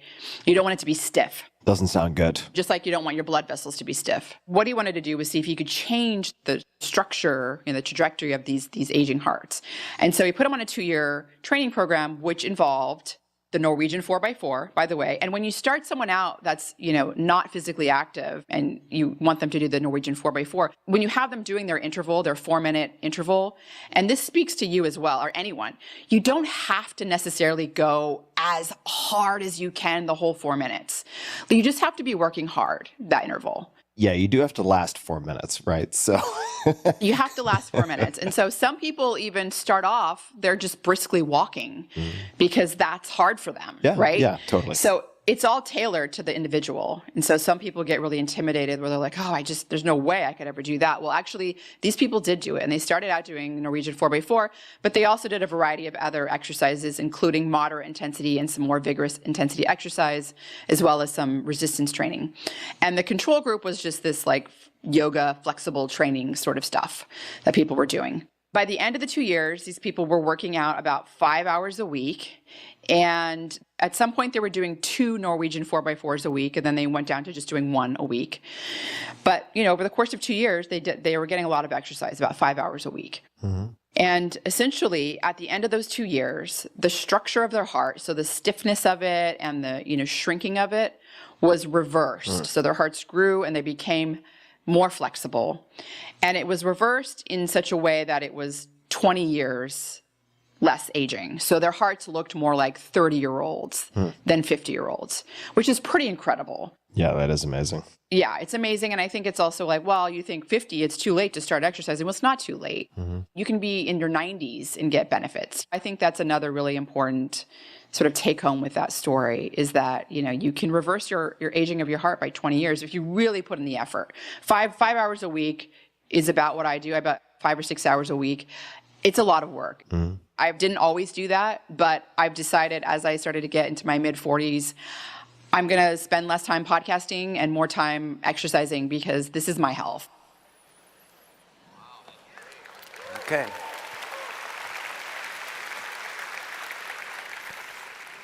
So in a bit, we're going to, and especially also tomorrow, I'm going to be talking about some of these methods that you can use so you don't have to put in 5 hours per week, but you can get this down to about 10 or 20 minutes per week of exercise.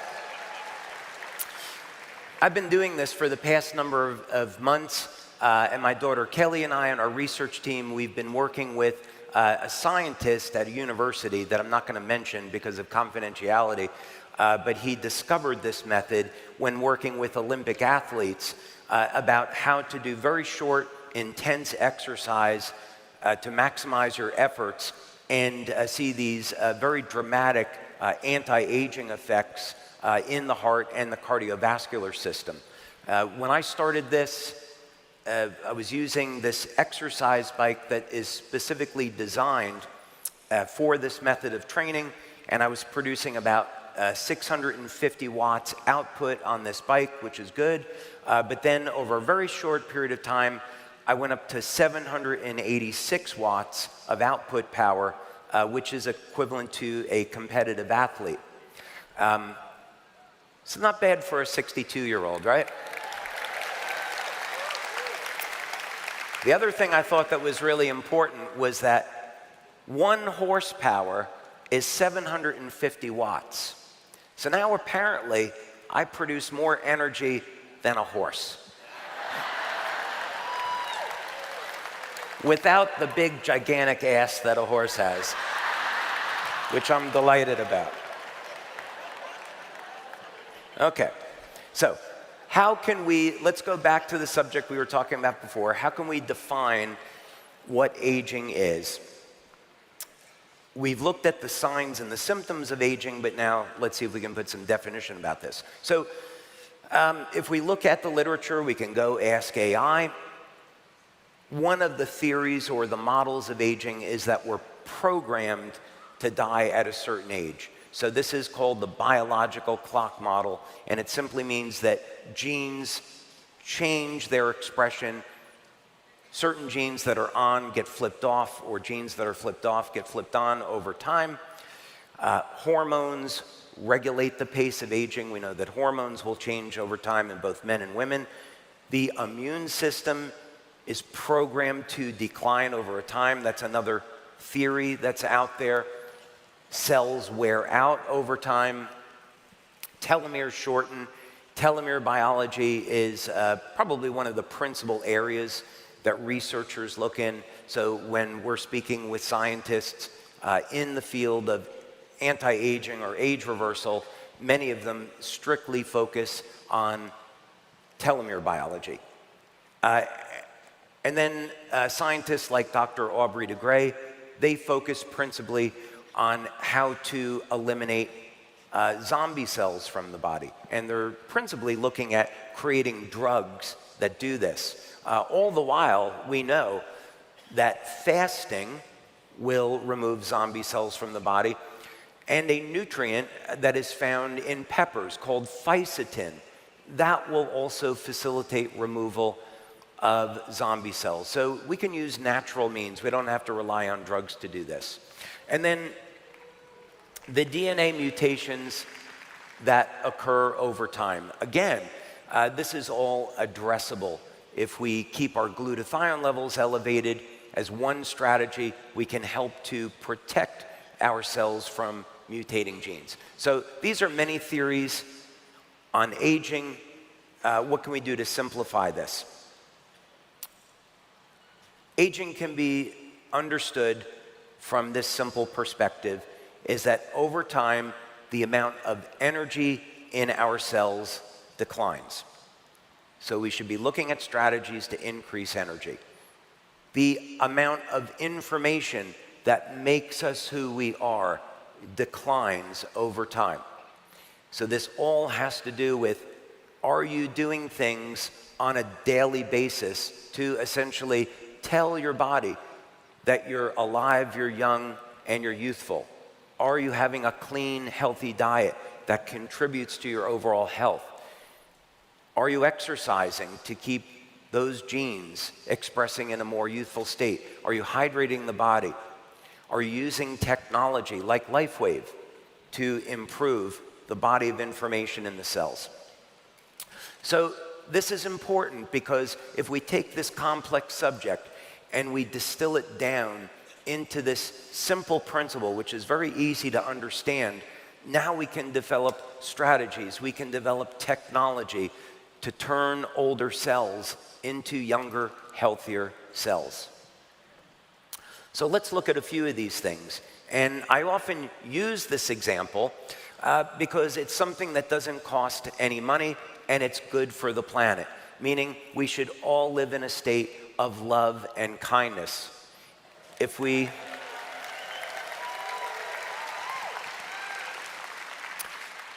live in a state of love and kindness, this has an immediate benefit on our own health, is that that's been demonstrated to reduce stress.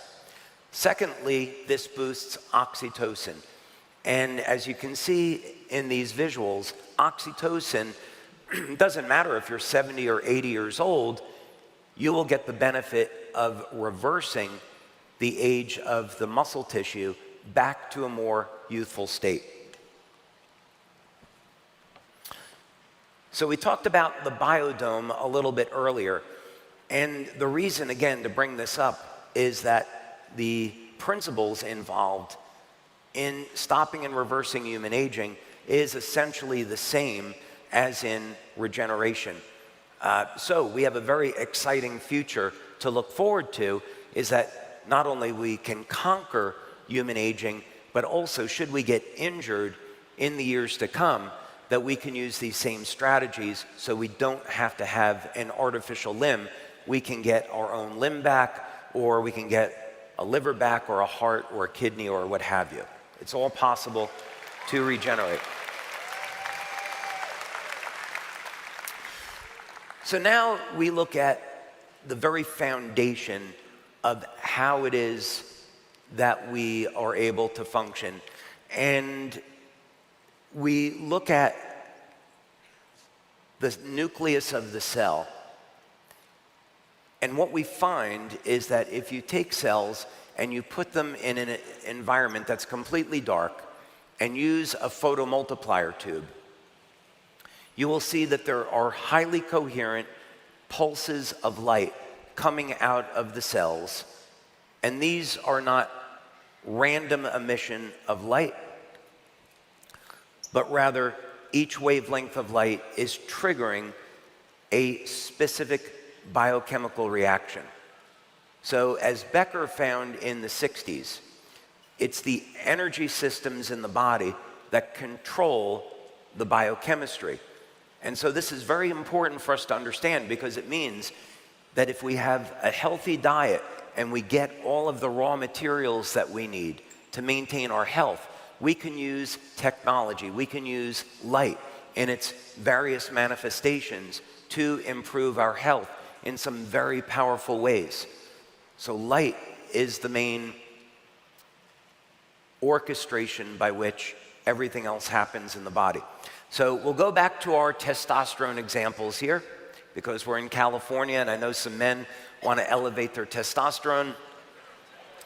Instead of having to get an injection of testosterone, get it exogenously, we can simply go out in the sun, take our shirts off, and expose the androgen receptors in our trapezius muscles to ultraviolet light, and that will increase testosterone production, in addition to vitamin D.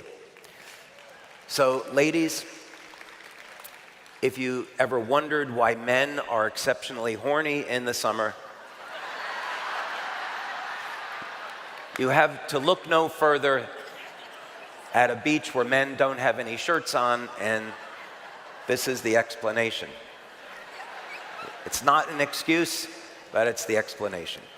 Okay. So the question becomes, how can we use light in a way to stop and reverse human aging? So we have been doing these experiments now for well over 10 years. And the place this started was to take an ordinary metal like tin. Now, we've done this with aluminum, we've done this with copper and bismuth, a variety of other metals, but I'm just going to use tin as an example. And if we take tin and we expose it to oxygen, this could be pure oxygen or even just there's enough oxygen in the ambient air, and we expose it to heat, we get a normal tin oxide. There's nothing unusual about that. However, if we were to use electromagnetic energy, and we were to introduce the electromagnetic energy during this process while the oxygen is binding to the metal, what we found is that we can create an entirely new species of metal oxide that never existed before. And this is something that I received a number of patents on.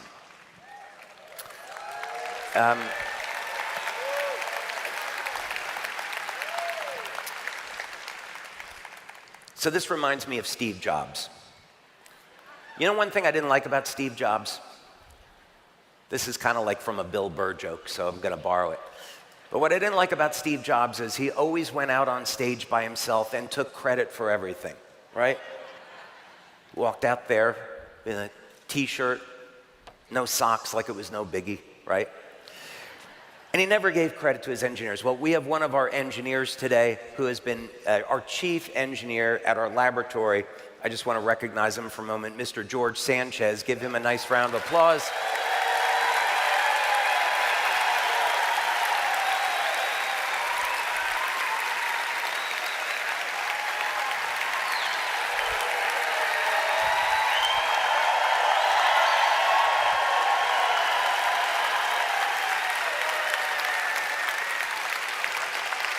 So George has been with me now for more than 15 years. I think we're going on 17 years together.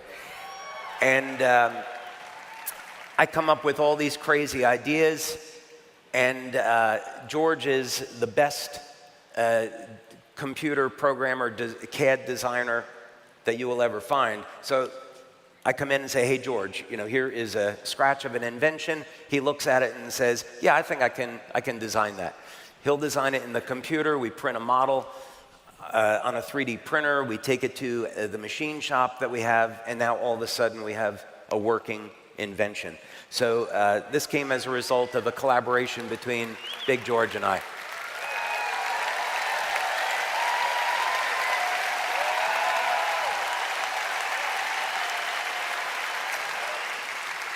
So what we found, and here's the really interesting part. So keep in mind, we're taking a metal and we're taking oxygen and we're bringing them together to form something that never existed before, and we're doing that by embedding light, or we're using electromagnetism to change the angle at which the metal and the oxygen bind to one another. And when we change the frequency or the wavelength of light, the color of the metal changes.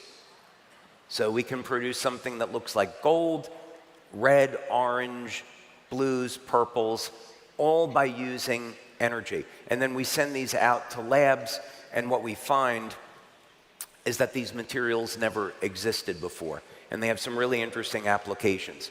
So why is this important? Why am I sharing this with you? It's because hydrogen has a metallic state. And if we think of hydrogen as a metal, and we think about it with respect to these experiments, it means if we took hydrogen and we took oxygen, and during their formation we used electromagnetism or light, we might be able to create an entirely new species of water that never existed before.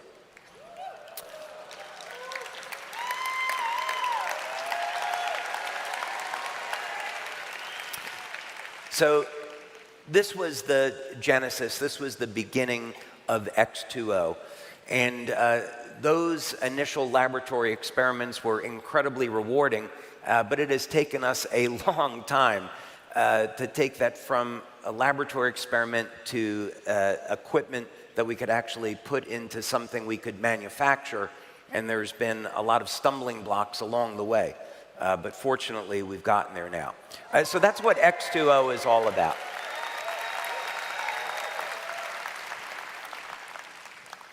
So one of the questions is, if we have a new technology now for creating a new type of water that never existed before, what wavelengths of light should we use and why? Well, this is where we look to nature. So if we can understand how certain species like lobster are defying the aging process, and we know that it's light that all living systems are using for communication, that means if we can understand this biological code, or as we call it, the code of creation, if we could understand this biological code, that means we can put those wavelengths of light that are responsible for a species' biological immortality, we can put that into water. And if we put that into water and human beings can consume it, that means the water goes everywhere throughout the body, so now we have a way of delivering light throughout the entire body.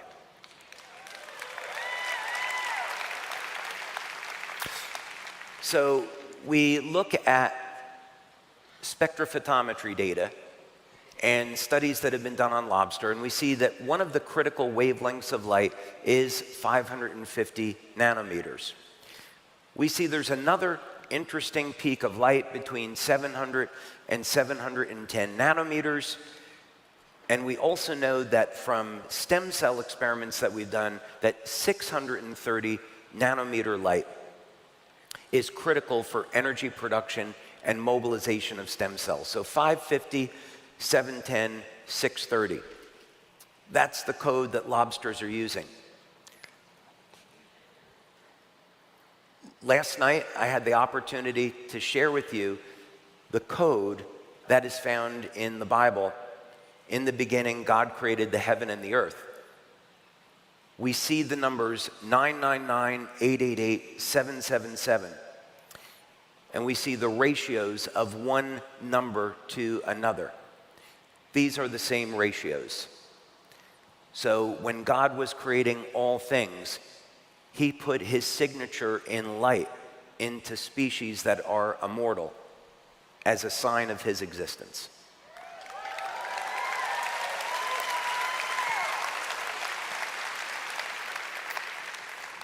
So this is normal distilled water that we freeze, and we put this in a beaker, and you can see there's nothing unusual about it, it's just normal ice. However, when we take water from X2O, water that is infused with light, it adopts a very specific structure. It becomes highly coherent. And as a matter of fact, the water implodes and releases energy. So you can see that there is these highly organized crystal threads that implode like a vortex. We even see a vortex funnel form inside of this ice. It's the same formation we see in all living systems. So this is what this process looks like over time. We take distilled water, doesn't matter what type of water it is, but you get slightly different effects depending on the type of water. But we use distilled water because it's a control. But you can see we process this now for 2.5 hours, 3.25 hours, and you can see the water is imploding and forming this beautiful egg-shaped vortex funnel in the center, and the ice threads are moving closer. Interestingly, the longer that we process the water becomes so coherent that it becomes crystal clear like glass. So let's show a quick video of what this looks like.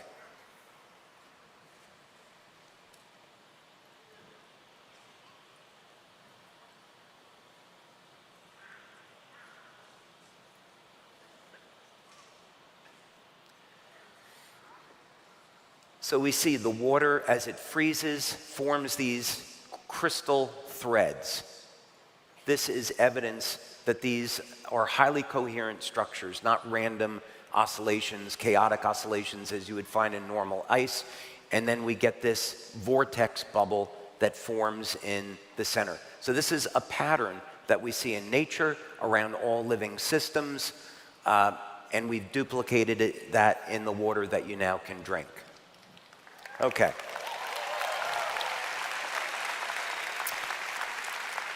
All right, let's continue on. Okay, so what happens when we drink this water? Simply, the studies that we have now on X2O show that when you drink this water, within the first 15 seconds, there's a measurable increase in bioelectrical activity of the body. Many people will experience this as an improvement in circulations. Those of you that have tried it, you know that you can feel this rush of energy that goes up into your head. You experience improvements in cognition, in awareness. Some people experience a buzzing effect in the frontal lobes and around the eyes. So we get a very pronounced bioelectrical effect within seconds of drinking the water. That's measurable. 100%. I think it's really cool. 100% of the people that drink this have a measurable change. So we have an incredible product to market. When we do urine testing, amongst urine testing, blood tests, we see measurable changes in the metabolism. And a pattern begins to form when we look at which amino acids specifically are being metabolized. So glycine, which of course is part of copper peptide, part of glutathione, increases in metabolism from consuming X2O. Valine, one of the branched chain amino acids necessary for muscle protein synthesis, that increases when consuming X2O.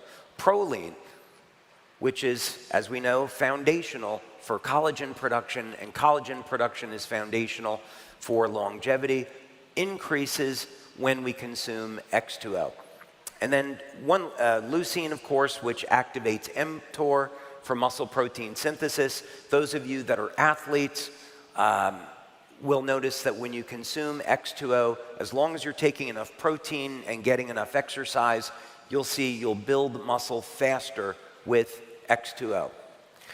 And then importantly, because we're talking about longevity, we see that X2O activates the KP pathway, which turns on production of NAD, which again is a key molecule in anti-aging and age reversal. Interestingly, in vitro work that we've done with X2O has shown an increased production of NAD in the fibroblasts, which is what makes collagen. Users report, of course, improved energy, what someone experienced with X2O, improvements in energy, which lasts 3 to 5 hours, improvements in cognition, improvements in eyesight. These aren't necessarily all things that we're going to be making claims about, because we're not going to make medical claims, but general improvements in overall health and wellness, which lasts for many hours.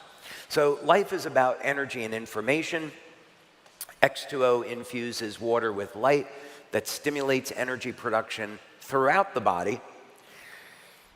And this is the first time there's been a technology available where we can put light inside the body and have it go everywhere needed. So we're in the perfect place to market this product and help millions of people around the world.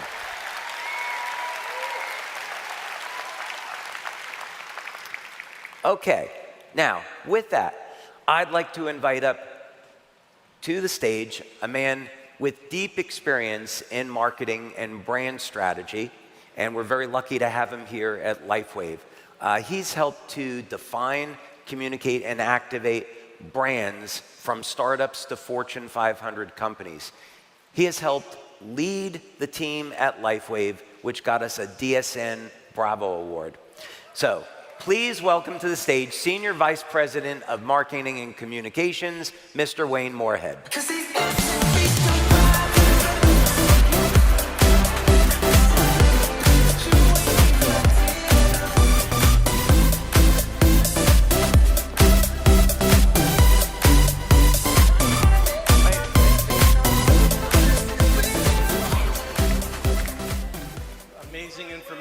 I'm so excited. Thank you. I'm so excited to learn more. This right here, I think, represents one of my favorite parts of my job, the coolest thing that I get to do. And that is be at events like this or on the monthly webinar with you, where I get to learn more about LifeWave's incredible products directly from you. And I'm especially excited about today because we get to learn about the latest innovations and the latest products that you're launching. So I was back there listening intently about all the incredible X2O information, and I'd love to go a little bit deeper and have us learn more about this category-creating product. Let's do it. So this product was years in development, and I'm curious, what was the inspiration or the catalyst that really drove you to bring this to market? Yeah, so the first part about this is that our laboratory wants to stop and reverse human aging. And we have looked at a whole variety of different species. We've looked at planaria, hydractinia. We looked at a species of ant that has a very interesting pattern of aging that human beings can benefit from, of course, lobsters. And at first, this was all about giving people a tool so as they age, they can get younger in the process. And the idea is that the impact that this could have on society in a very practical way is that we could, if enough people implemented these strategies, we can decrease healthcare costs, we can keep more people in the workforce, keep them productive into later in their lives, give people more meaning to their life, and also use this as a driver to maybe change how people think about healthcare. If people can drink water, something as simple as water, and it's infused with light, maybe people start thinking about, well, maybe I'm a being of light, and maybe we can have a little bit more peace in the world. We shouldn't be trying to harm others. We should be trying to help others. So that was some of the initial thinking. I love that because it's always so inspiring to hear the origin stories of these products and innovations. And every time I ask you, it always starts with the impact. It always starts with helping people live better, live longer. And that's one of the inspiring reasons that we all love working for you so much.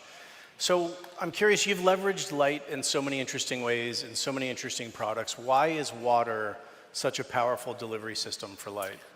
So when we were doing our experiments on metals, some of the things that, for example, we developed a completely new and revolutionary solar cell, as an example, by creating a new type of metal that well, I can't get into it. Okay. I know, but the let's words just say, would go over my head. It's fine, I totally understand. Let's just say we found a better way to convert light over into electricity. I just leave it at that.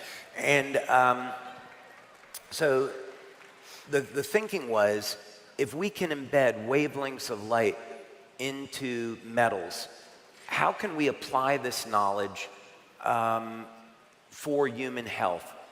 Because upregulating energy in the cell is so foundational to age reversal. So the thinking was, water goes everywhere in the body. It would be the ideal carrier of light if we could figure out a way to create a new structure for water to deliver that light. So it became very obvious early on that water would be the ideal carrier for light. The question is, how do you actually do that? So that's what that. It's amazing. Well, thank you for bringing water to light, and the first product to ever do so. Thank you. So bringing an entirely new innovation to the world that no one has ever seen before, no one has ever experienced before, nor has anyone ever manufactured before, has to be terribly complex and daunting. I can't even imagine what that must be like. But what I've learned from you is the process is always about innovating and iterating, and really the magic happens in the perseverance. That's where it kind of all comes together. But can you share any challenges that kind of stick out in bringing this incredible product to market? There have been lots of challenges. Okay. I'm sure. I know. Lots of challenges. You know, actually, I think it's good to share some of this for a variety of reasons. We're all going to face challenges in our life, whether or not they be financial challenges, challenges with our health, challenges in relationships. And these are really opportunities to grow as a human being. And they're also opportunities to turn to God and ask for help and build our relationship with the Lord.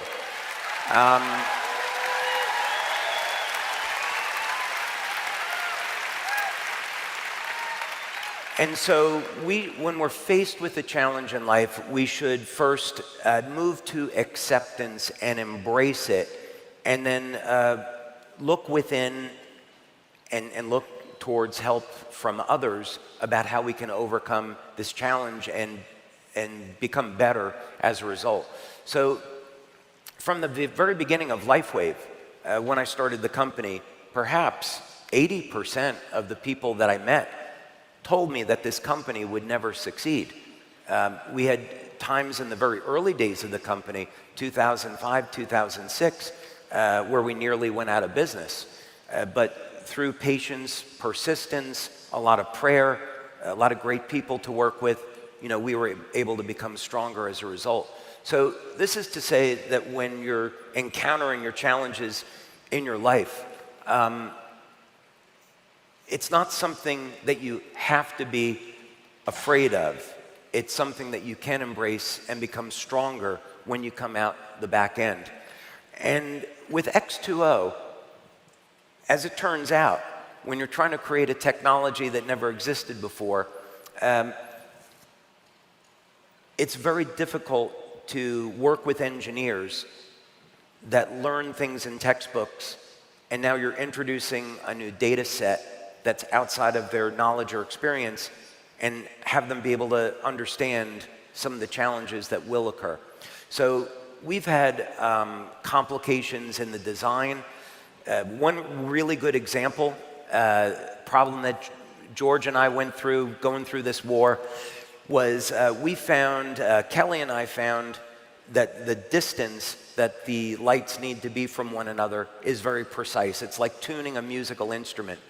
And we had our drawings of X2O. We passed those along to industrial design engineers to turn this into a system. We get back the prototype, and it didn't work. And we went through all these different types of tests. Is it the filtration? Is it the water we're using? What's going on? So we opened up the system, and we found that the engineers had decided to change the distance of the light panels to make all the components fit inside the machine. And they did that so they could reduce the size of the machine. And it's like, no, this is the drawing we gave you. This is what we need to have made. So it's been a lot of challenges like that, and that's held up our launch of X2O for a year. But I'm really happy to say that we've overcome all of these challenges now, and we'll be back on track with X2O.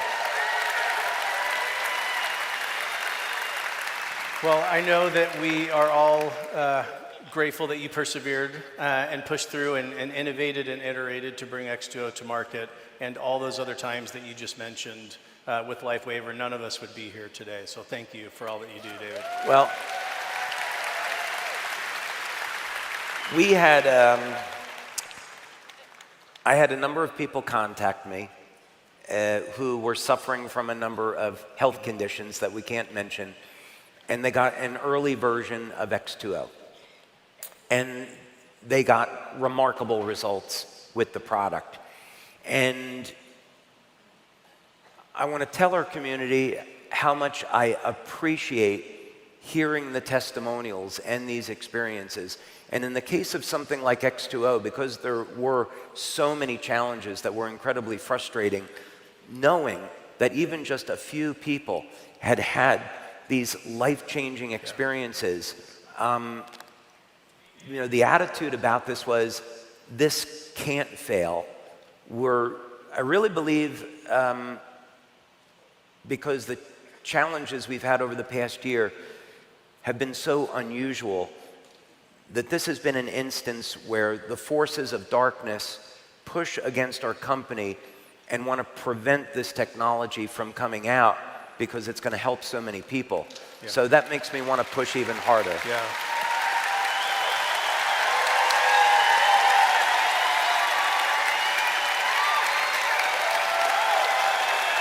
Thank you. Thank you.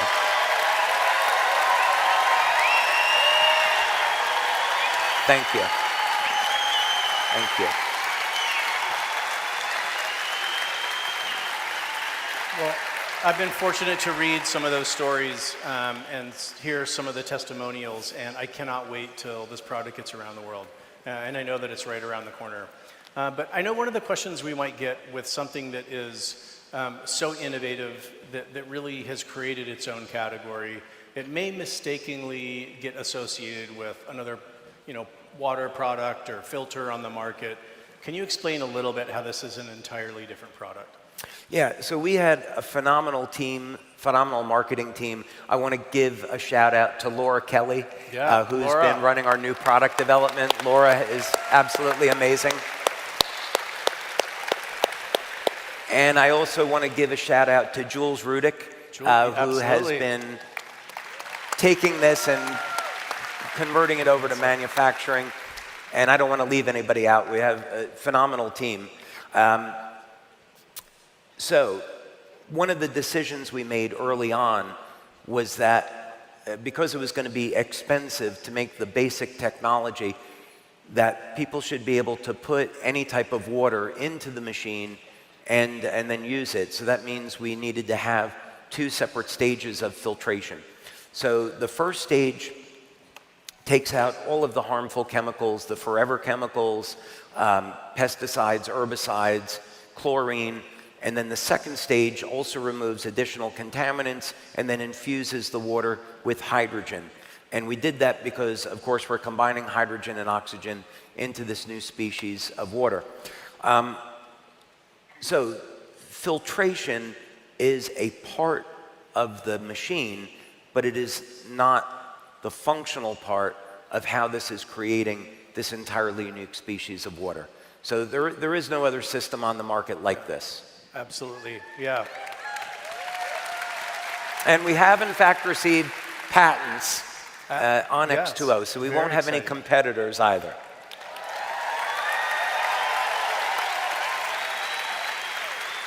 So I know from watching you, a critical part of your innovation process is the validation, is the clinical studies, and you talked about a few of them and the incredible speed that benefits are being seen, the physiological effects.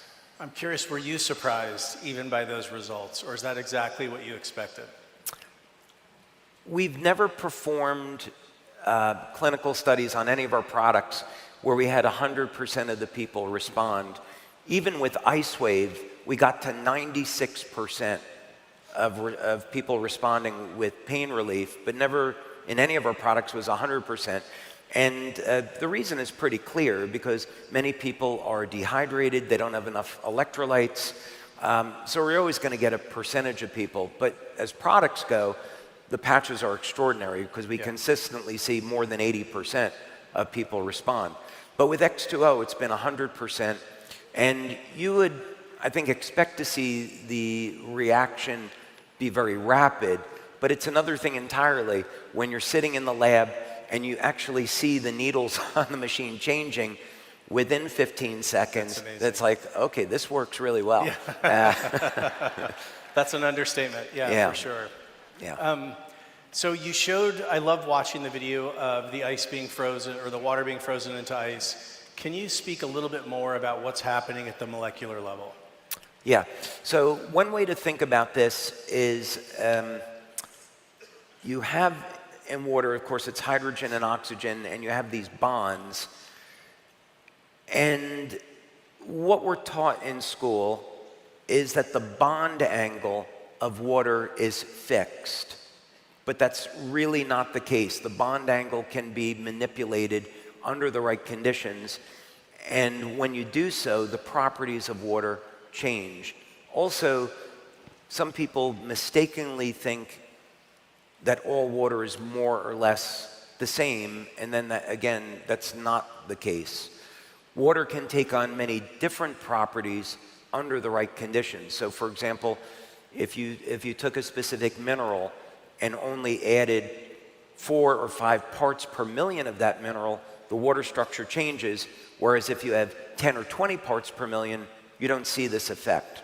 So this tells us a lot about the nature of water.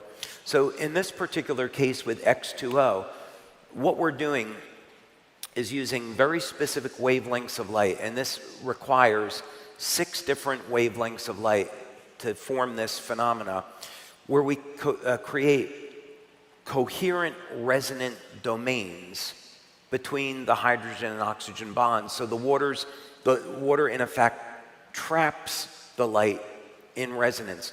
The photons bounce back and forth between the hydrogen and oxygen bonds. They get trapped and they stay there for a period of time. This is a highly controversial theory amongst the community of people that study water, which most people don't think this is a legitimate phenomena. But you have to look no further than our clinical studies to show that, in fact, when people drink this water, there are measurable changes bioelectrically, biochemically measurable in the urine and the blood. So we have very clearly been able to embed light into water and demonstrate that this has a very powerful physiological effect within minutes of consuming. Yeah, it's incredible.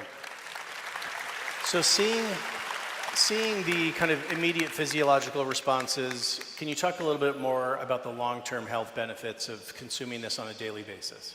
Well, we're still studying this. So the studies that we've done on X2O have principally been with the immediate effects because we haven't had the machines available to do the long-term studies. But we've had people in a test group that have been using the water consistently, and many of the things they experience we can't talk about because they would be medical claims.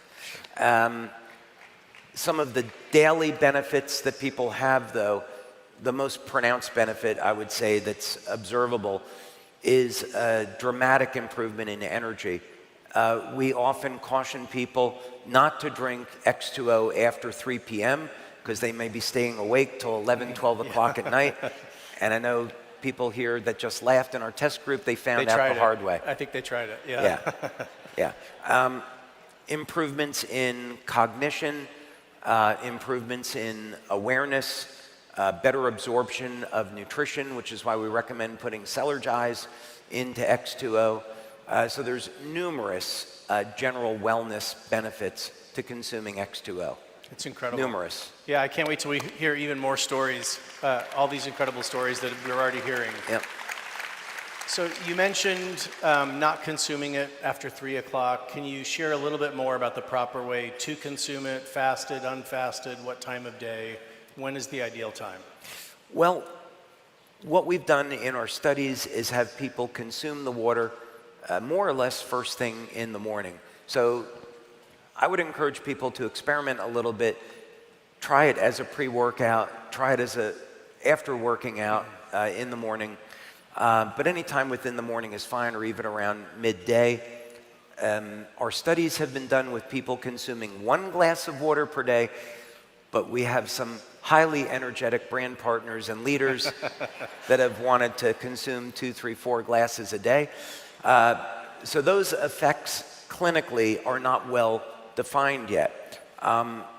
We do want to be exploring this. We're going to be doing some research with Dr. Jensen on looking at telomere length, looking at gene expression, and seeing over a 6 to 9 month period of time what influence does this have on longevity. That's great. Thank you. Yes, thank you. So another one of your innovation philosophies that I found so inspiring is this concept of synergy, where so many other companies develop a portfolio of disparate products. You intentionally design them to work together, to optimize, to accelerate the benefits of one another. Can you share a little bit more about why this is such a powerful product design philosophy? So the product that everyone should start with is X39. I know that voice. I know that voice. Of course, until I invent another patch. Yeah, that's right. Which may or may not exist. But we start with X39. That is the perfect way to introduce people to LifeWave. Celergize would be incredibly important because it provides all of the nutrition. We're talking about the morning formula now. Provides all the nutrition that people need to complement all of our LifeWave patches, including X39. And then, of course, at some point, introducing X2O. And the reason why these are so synergistic is that the body requires water to function. And when we see people not responding to the patches, it's almost always because of dehydration. So why not have a water that penetrates the cell, improves hydration, improves all these other benefits, works with light, works in synergy with the patches, and then Celergize will provide those nutrients to make all of this possible. So they are, in fact, the perfect combination for people to achieve the results they want. Absolutely. So we're out of time, but final question. What does the introduction of X2O mean for the future of LifeWave and for the future of human potential? You know, for this first 20 years, just speaking from a business perspective, for the first 20 years, we've been able to build the business with our patch technology, and there is still a certain segment of the population that has a problem understanding how something that's non-transdermal could have such powerful effects on the human body. And now we're really crossing over into new territory where it's very easy to understand how consuming something could have a health benefit, and X2O is incredibly powerful. So I think what's going to happen is when we market X2O, it's going to open LifeWave to an audience that we weren't able to capture before, and then they're going to be more open to saying, well, if this light-infused water changed my health. Maybe I should try X39 since that's working with light also. So I think X2O will support the launch of our other products as well. Well, David, thank you for creating this incredible product, for bringing your vision to life, and for keeping LifeWave at the forefront of human health and wellness. So appreciate your time. Thank you, Wayne. sir. Thank you Appreciate very much. Thank you. Thank you, everyone. Inspired by nature, brought to life by innovation. X2O is the world's first water technology system designed to energize and optimize your body by creating a water infused with light when you drink it. That light is released into your body, improving the flow of energy and supporting a new level of wellness. Revolutionary technology, redefining the future of well-being, combining two of Earth's oldest and most valuable resources, water and light, optimizing wellness, inspiring longevity, amplifying your healthy lifestyle. Designed for simplicity, engineered with excellence, X2O utilizes LifeWave's patented three-phase process. Light infusion technology, advanced dual-stage filtration to remove most contaminants, and hydrogen enrichment, transforming everyday water into elevated hydration. It's water reimagined. Going beyond traditional replenishment to optimize hydration at the cellular level, activating key physiological responses, often within seconds. Natural energy, efficient detoxification, overall well-being enhancing cellular capacity to boost nutrient absorption, metabolic activity, and oxygen uptake, so you feel energized, focused, and ready for the day ahead. And with molecular hydrogen enrichment, X2O offers antioxidant support to help protect your cells with longevity in mind, promoting circulation, bioelectrical activity, and vitality, targeting overall wellness with intention, amplifying the effects of LifeWave's patches and nutritional supplements, making X2O a powerful part of your everyday wellness routine. Transform how you hydrate. Enlightened water, elevated hydration. X2O light-infused water technology. Be the light. LifeWave. Wow, who's thirsty after that? Excited to try that. All right, everybody, we've heard from them individually today, but now David and Meredith have a special tribute to the enduring commitment and resilience that define the very heart of LifeWave. He is working overtime today, and so is Meredith. Please welcome back to the stage your founder and chairman, David Schmidt, and president, Meredith Burkich.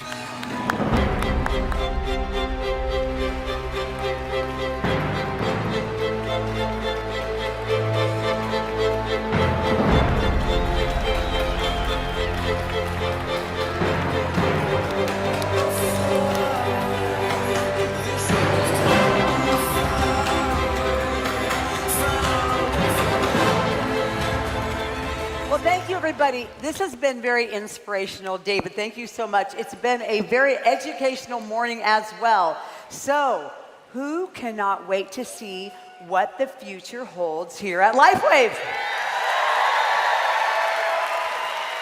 Well, we have a very exciting new segment coming up, and it has been inspired by our presidential level leaders who have devoted themselves to LifeWave over time.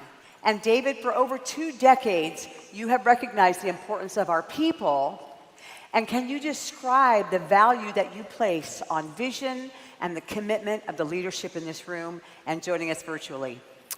We don't have a company without our leaders and brand partners. It doesn't matter what I invent. Without this incredible community of human beings, we don't have a company. It's that simple.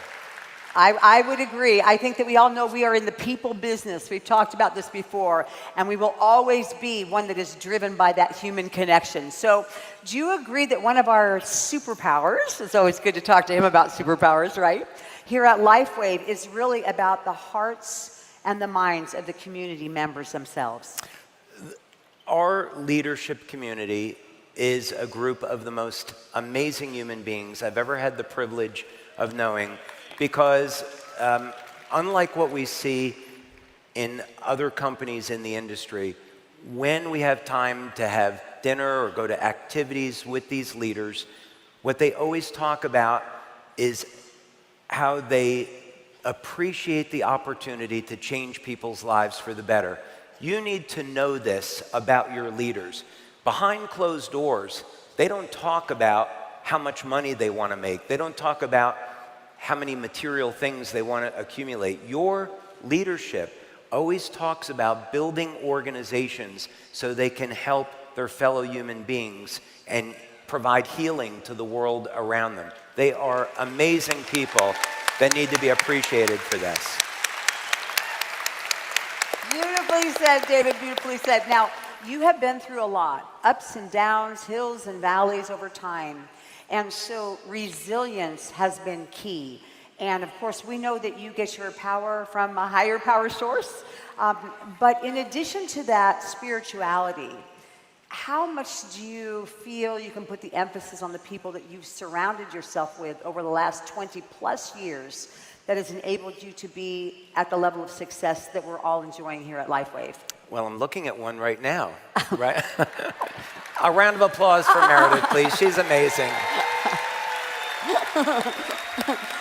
All right, now I'm going to totally lose my place. Okay. I know you weren't expecting that. Yeah, no, that was outside of rehearsal. I didn't want Meredith to know I was going to say that. No, we have, you can't do things on your own. We have an extraordinary team at corporate that we work with that allows us to take these products to market. I have an incredible team of people at our laboratory in Florida that does an amazing job of turning some of these ideas over into real technologies. And then, of course, our sales, marketing team, everybody at the corporate office does their part to make this opportunity real. So, amazing team. Well, thank you to everybody. Thank you, team. All one team, all of us here.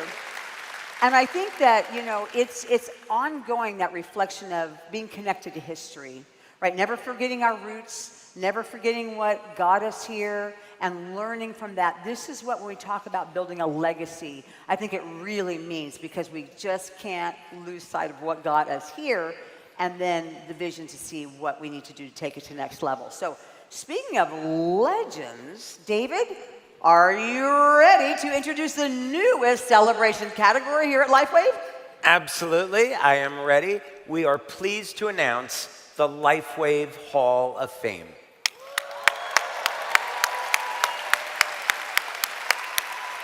And this is an opportunity to put the spotlight on people that have been with LifeWave for many, many years now, who have allowed our innovations to positively impact millions of lives around the world. All right, so the Hall of Fame has celebratory tiers for leaders achieving and maintaining executive 3-star ranks in compensation 2.0 or above for 10, 15, and 20 plus years. So Meredith, let's start off first by inducting into the Hall of Fame at the silver level, who's been with LifeWave for more than 10 years, an incredible human being, Mr. Lorenzo McGrew.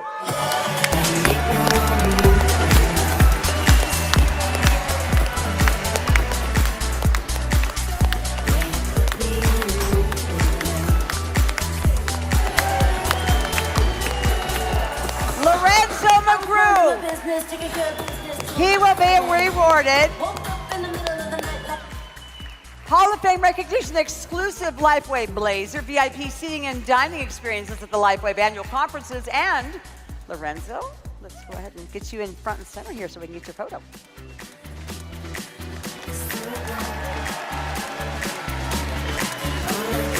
Thank you, Lorenzo.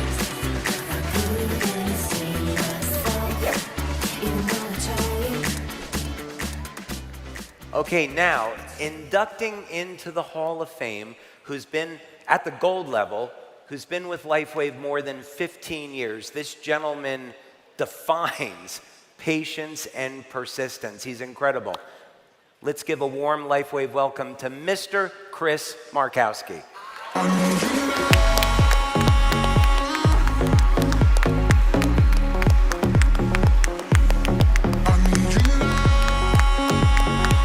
In addition to the awards at the silver level, which of course they get, Chris will also receive a Men's Lifetime Hall of Fame ring, elevated recognition and celebration. Wow.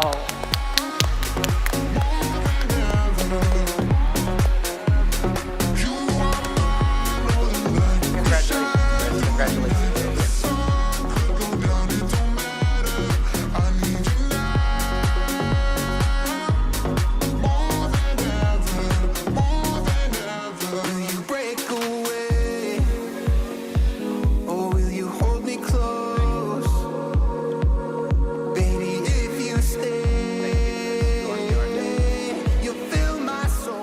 Okay, and now, welcoming to the top tier of the Hall of Fame, people who have been in the business 20 years or more.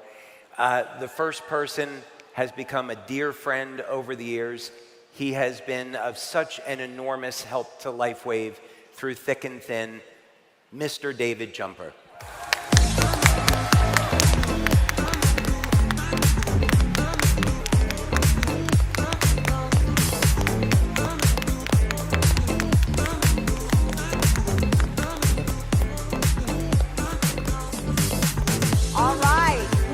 In addition to the blazers, in addition to the jewelry, we are also going to be giving them everything at the silver and gold levels, but we're going to be giving them more after we bring the other winners on stage.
Meredith, up next into our Hall of Fame, someone who's been here more than 20 years, and actually this is one of the first leaders that came into LifeWave. He started when we had very few clinical studies and marketing materials, and just went out and has as sponsors every single person he talks to. As a matter of fact, he'll tell you that when he's on the ski slopes skiing, he'll sponsor people into LifeWave.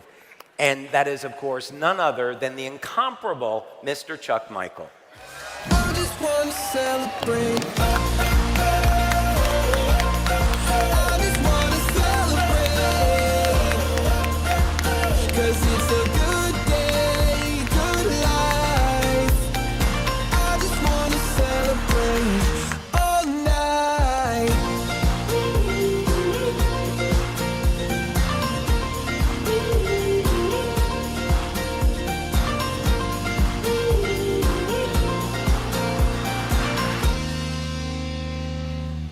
There's nothing like feeling alive. There's nothing like feeling alive. I just want to celebrate. I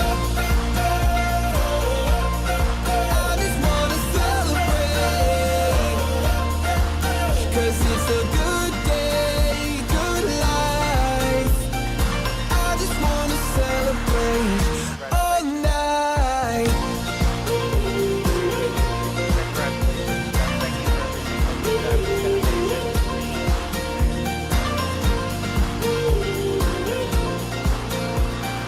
I just want to celebrate. Now, if you want to know how to build a business internationally in any country, anywhere, this gentleman has done that. In LifeWave now for 20 years and above is Mr. Roy Surjono.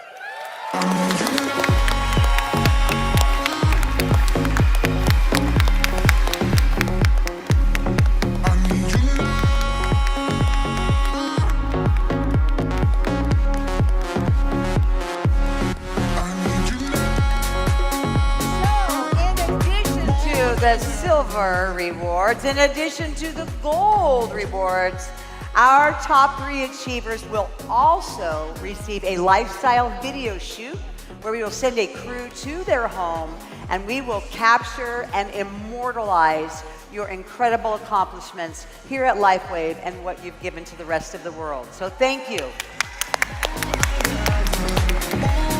Thank you so much. Break away.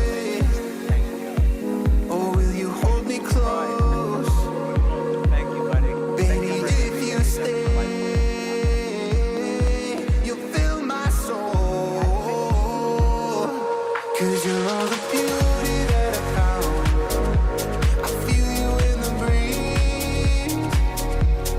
Yeah, when the moment comes around, baby, please don't leave. I need you now, more than ever. Congratulations. I need you now, more than ever. One more round of applause to thank these incredible leaders for their commitment to LifeWave.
Wow. One more round of applause. Oh my goodness, you guys. Wow.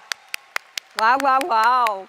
Okay, well, we are going to spend a few minutes here because I know that many of you in this room are wondering, okay, so what does it take to be this successful over time, really reaching the pinnacle of success? And so I've got some questions that I'd like to ask you. So I'm going to start out with you, Chuck.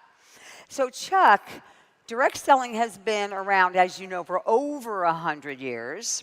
And so why do you think that direct selling is going to be relevant over the next 100 years?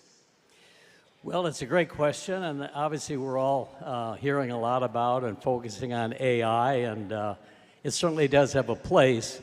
But to me, the dynamic that will keep networking, MLM marketing relevant for forever is that trust-friend relationship. That is how we all got here. You know, someone gave us a call or gave us a heads up, and it's that one-on-one. And I was, when I was asked to respond to this question, I had to have a hip replacement. And I play golf, and one of my buddies, we play 18 holes, and he always walks carrying his bag, which is impressive. And then I found out a year and a half earlier he had a hip replacement. And I said, Brian, I got to do the same thing. Who was your doctor? He said, Steve Barnett. He's the best. He's at Hoag Hospital. So guess who I called? A friend trust relationship, a golfing buddy that walks 18 holes on a new hip. So I called Steve Barnett's office and went over, and the walls were lined with Anaheim Angel baseball players, the Duck hockey players, skiers, of all the folks that he had given a new hip. And the point I'm making is it was that trust-friend relationship that got me there, and it was a blessing. It was the best thing that ever happened. I had no pain. It was well done. So we know that the industry is about a $200 billion industry of goods and services that are sold through networking. But, that's a term. What it really is, and this is so important, is that trust-friend relationship. And that, I think the takeaway that we all hear as truly the warriors and the achievers within LifeWave is that we can't ever forget that. You have a tendency, I think, to go a little cold out to the social medias there. But don't forget the neighbor, the friend, the cousin around the corner. Because at the end of the day, that is really what's going to build your team. It's the friendship, and I think you'll all attest to that. Just as we network here today, I see the reflection of so much friendship. When I'm introduced to people, it's someone who knew someone. So that, to me, will never go away with social media, AI. They'll enhance possibly, but you'll never mechanically or digitally replace that friend-to-friend, friend-trust relationship. Well said. Well said. Thank you. Thank you. Roy, hey now. So we know, something's very unique going on here at LifeWave, and we've seen all the studies over the last few years that talk about Gen Y, Gen X, Gen Z, and how they are really being attracted to founder-led direct selling companies. Why do you think that's really relevant to our audience? All right. Well, in many of my Zoom, I always mention David Schmidt because he is so smart, so genius, and I do not meet too many people who are so smart like David. So I always mention about, it is very nice to have a CEO who is unbelievably smart, and we had dinner, we had lunch, and he talked about whatever that was. I was like, I never thought it that way. So besides being smart and genius, I also noticed I went with David to many, many, many countries around the world, and everywhere we go together, I noticed that the behavior is unbelievable. One time we got stuck at the airport and we have to wait 5 hours because the plane was delayed. But he's so cool, so nice, so calm. I said, okay, Roy, let me go to the other side. He pulled out his computer and he works. Wow, a CEO with that kind of humbleness, kindness, and generous. He is so generous, Meredith. And I just felt so blessed. I'm part of LifeWave for 20 years, and I was prophesied to be in LifeWave. So this is really the gift of God in my life to know David Schmidt. Thank you. And I can tell you, you have a leader right here who in these years at LifeWave has personally sponsored and continues to sponsor over 800 people. Over 800 people. Yeah, over 1,000 now. And maybe even over 1,000. I know. Okay, so very good. So you know what you're talking about. So thank you for that, Roy. Hey, David, just over to you. We talk a lot about we're building a legacy company here, a generational company, but we talk about innovation. Why do you think that is especially relevant for this time, this day, and this age? Absolutely. I think all of us are looking for something unique and exciting. And I remember back in my first LifeWave meeting in 2004 in Buffalo, New York. And David Schmidt was at the front of the room talking about the endless possibilities of the future of LifeWave patches. And it was really the room became electric with people giving their suggestions for other patches for the future. And fast forward to today, many of these suggestions actually became a reality. And I think that's, innovation is really the heartbeat of a legacy company.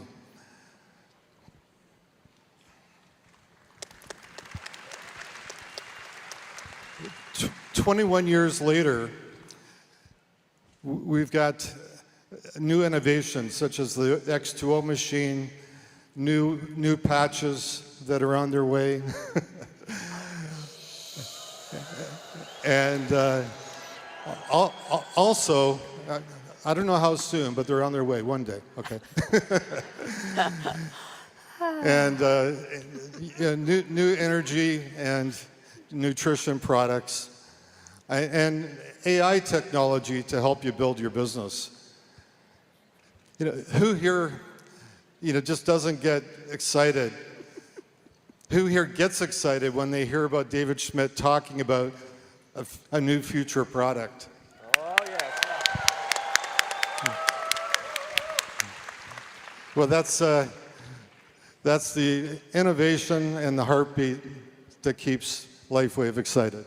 Thank you. Thanks, David. Thanks, David. So, Chris, I have heard so many stories about you, David. He often shares, what all of you have been through together. And in Europe, you've had a lot of ups and downs. And one of the really admirable qualities about you is your perseverance and your stick-to-itiveness. So, my question, I think that the audience who also will experience ups and downs in their businesses, how have you maintained your people's focus even when things might not always be smooth sailing? This is a very good question. Thank you, Meredith. It's simple, it's not easy. Every successful project has a great leader. LifeWave has David Schmidt, he's a great leader. Has you as a great leader of corporate side. We, in the field, we also need to have great leaders, and the most successful teams has the most great leaders. Am I right? Yeah. So, even me, an introvert guy who didn't speak English before, decided to become one. It's not easy sitting with this legend here, but guys, it's really worth it. We have something special, and if we want to build great teams for years, and bring more business partners or leaders, we need to become one first and show the way. Not tell them what to do, but show the results. That's my way. Thank you. Yeah. Very good answer. Lorenzo McGrew, my dear friend. I'm going to hug you because all those people out there want to. So I'm going to do it on their behalf. All right. So, you are known as being the light. When people talk about Lorenzo McGrew, they talk about the light of you. And when we look at the success of Mexico right now, what's taken place there, oh my goodness, here we are, triple-digit growth. It just continues to go, 130, 140, 50, 160% growth. Mexico is on fire. Yep. We know. All right. Woo! Okay. Happy. But you were really on the ground floor, this is something that David has shared too, that really so much of the foundation that was laid there was a lot of the work that you did. And so the question that we have is how important in growing a team is being the light, being positive, and being that influence in people's lives? I truly believe that is the key part, Meredith, and thank you very much. First of all, because you cannot share what you're not. So you got to be the light in order to share light. As simple as that. And it's very interesting because sometimes I get people from my team and say, you know what, everybody's telling me no, and they are so downtoned, and I know that that's not the problem. Because honestly, the mechanics is only 20% of the success of the person. 80% is the B. 80% is for you to really believe that you're going to be here.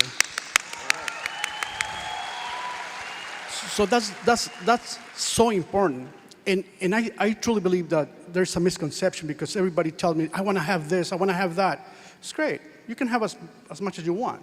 But before you really have what you want, you need to share. But even before you share, you need to be. So as simple as that. So be the light in order for you to share the light. Thank you, Lorenzo. Brilliant. 80% is what? Is your attitude, and only 20% is what happens to you, right? Yeah, 100%. All right. So back to you, Roy. So LifeWave is global, and you have built, again, as David gave some accolades, but you were there in the trenches year after year after you've been bidding travel warrior. How do you approach being present in the markets you serve when you are in so many markets yourself? Yes, very interesting. Many people said, I don't sleep. Actually, I do sleep because people from Singapore, Indonesia, Malaysia, Australia talk to me at 1, 2, 3 in the morning. And then people from Europe, we have a Zoom around 10 or 11 o'clock in the morning. So the way I started this was with Skype. I talked to David Odie, I talked to Michael Servais way back then with Skype. And nowadays, you know, we have WhatsApp, we have Google Meeting, we have Zoom. So those are the ones that I use to communicate with them in a general public, in a bigger meeting scale. But on one-on-one, like product information, motivation, and things what's happening with LIFEWAVE, I try to do my best to keep forwarding to them. And I notice also, you know, I have like 200 over group WhatsApp from all the way from Indonesia, where I was born, to Europe, to Africa, to everywhere around the world. Very sad to say that only a few of the leaders are responding to that group chat. But that is the way I communicate with them. And I notice for the people that respond to me, at least I have hope for him or her that they're gonna build LIFEWAVE together with me. But for somebody that whatever I said, so exciting or so sad or whatever that is, they don't respond to me, I said, ooh, no hope for this person. But when I say happy birthday, everybody responded. It's the weirdest thing, but that's the way I built the world with these, and now we have AI plus ChatGPT, so we are having fun. It's better and better. Oh, thank you. And that's really brilliant. And you're working with the people that show up, too. Oh, yeah, yeah. I always push. I know you I always do that. push before the meeting. Like an hour before the meeting, I send all these graphics to all the WhatsApp group. I say, hey, meeting going to start in 1 hour, in 15 minutes, in 1 minute. And nobody showed up. But it's okay. We're going to keep on going until somebody wake up and really ready to smell the coffee. And this is an amazing company, guys. We are so blessed. We have an amazing inventor, second to none. And now we have the best president. It is really a blessing to have Meredith and all her team. I mean, the team that we have here is so amazing. Amazing, amazing. Because I remember way back then, when I called customer service, nobody picked up my phone because there's nobody. But now there's like about 400 people that are working for LIFEWAVE. We are truly blessed. If you join this company, consider yourself very blessed because this is designed by God. I mean, the product and innovation is, don't you guys agree? This is an amazing company with unbelievable, untouchable product to compare to any other MLM company. Thank you so much for that. And so, David, building on that, what's really important, you've actually made this a family business. So it's one thing to talk to people and oh yeah, this is a great guy, but you must mean it because your whole family is involved in the business. Absolutely. You know, building a legacy business isn't really just about the. It's who you build it with, and basically. Back in, when I joined LIFEWAVE, this is going back 21 years ago, our daughter Nikki was 14 and Matt was 11, and they used to come into my office every sports event, and I would patch them up with energy enhancer patches. And what became just a daily routine ended up becoming a family mission. You know, I really recommend, those of you that you want to encourage family members to participate is, show them the mission and the love and they're going to see as you're helping other people, they're going to see by your actions, the kind of fun and rewards that you're achieving, and for the family and also being able to spend more time with them.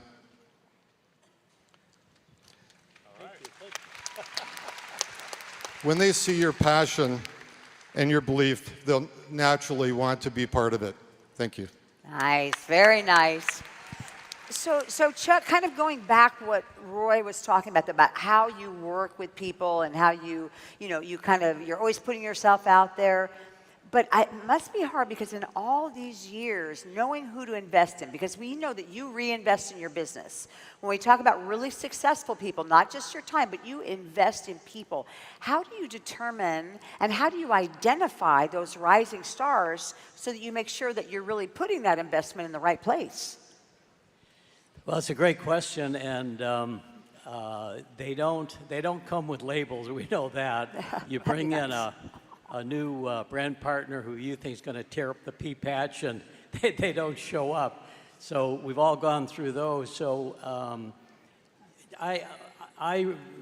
Meredith, I just sort of follow the action, and one of the things that I did to really build a business from the beginning was to taproot down, because my database was real estate. I didn't come out of a networking environment.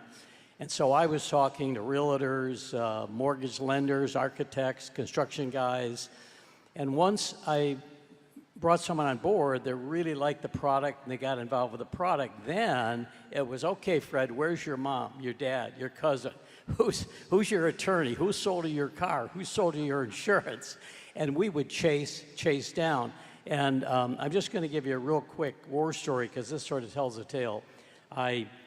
Very early on, about my third brand partner, this was 22 years ago when we had really no support material, and he was a realtor. And he was coming to meetings, we were doing some trainings, and about 3 weeks later, I got a phone call from a very husky voice, and he said, Chuck, this is Kenyon Coleman. I'm with the Dallas Cowboys training camp up in Oxnard. I was doing curls with 300 pounds, and I was doing 50. I put these patches on, they did 100. What the hell are these? Now, trust me, I'm thinking, whoa, Dallas Cowboys? I said, okay. So I said, well, here's what they are. Nothing goes in your body. You can stick them on your clothing. No drugs, no... So what happened that I did not know is that my realtor friend talked to his cousin. Now, I didn't know that was going on. The cousin was an investment banker in Newport. He talked to the guy in the cubicle next door. Of course, I didn't know that was going on.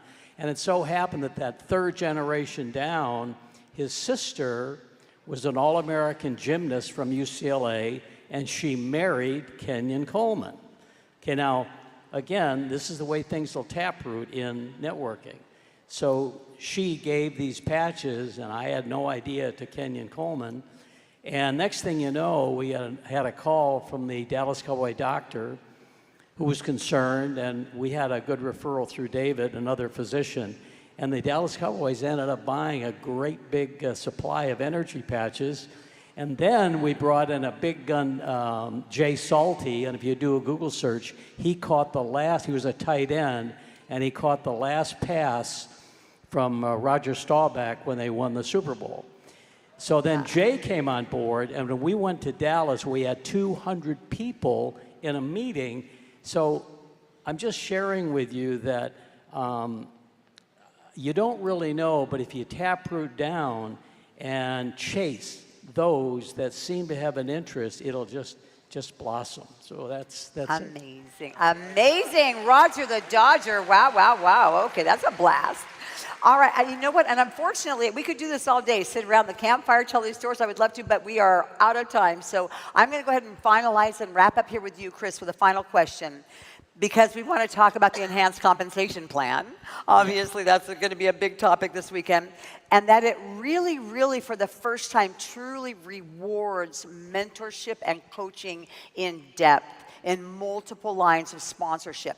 So leaving here today and going back and running through the end of the year, what is the strategy you intend to put in place to make sure that you maximize all of the new opportunities in the enhanced plan?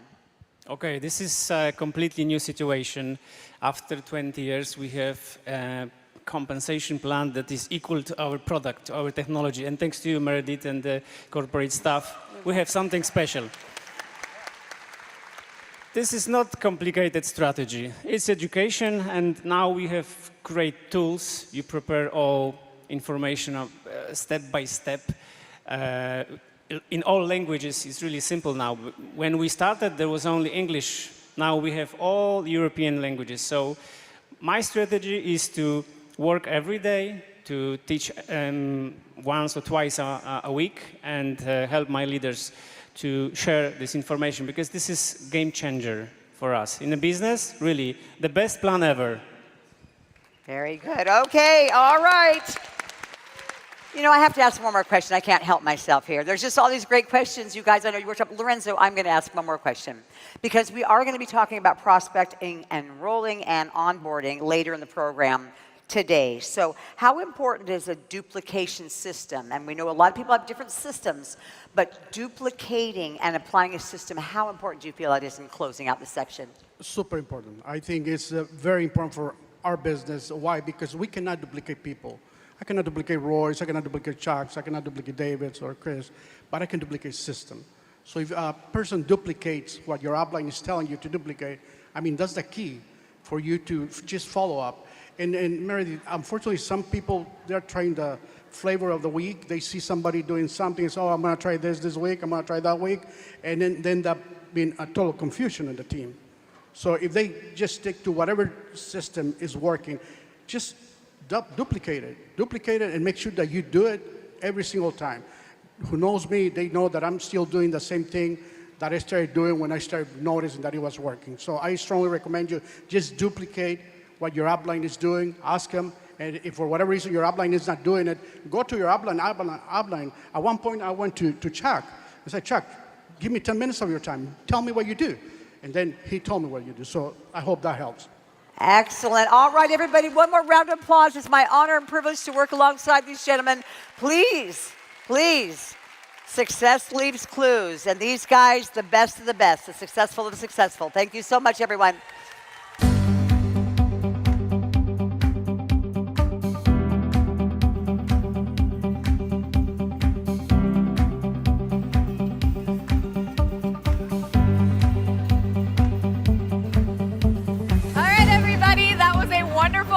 Session, just a couple of housekeeping tips for all of you, and this one's important because it's about food. I know a lot of you are hungry. Food trucks are going to be on the plaza outside. There's a food court in the Hilton and restaurants in any of the surrounding hotels in Anaheim. Garden Walk, and you're going to need to go back through security, so give yourself some more time as well. There's also concession stands around the arena and Hall A, and plenty of seating in Hall A, all within security.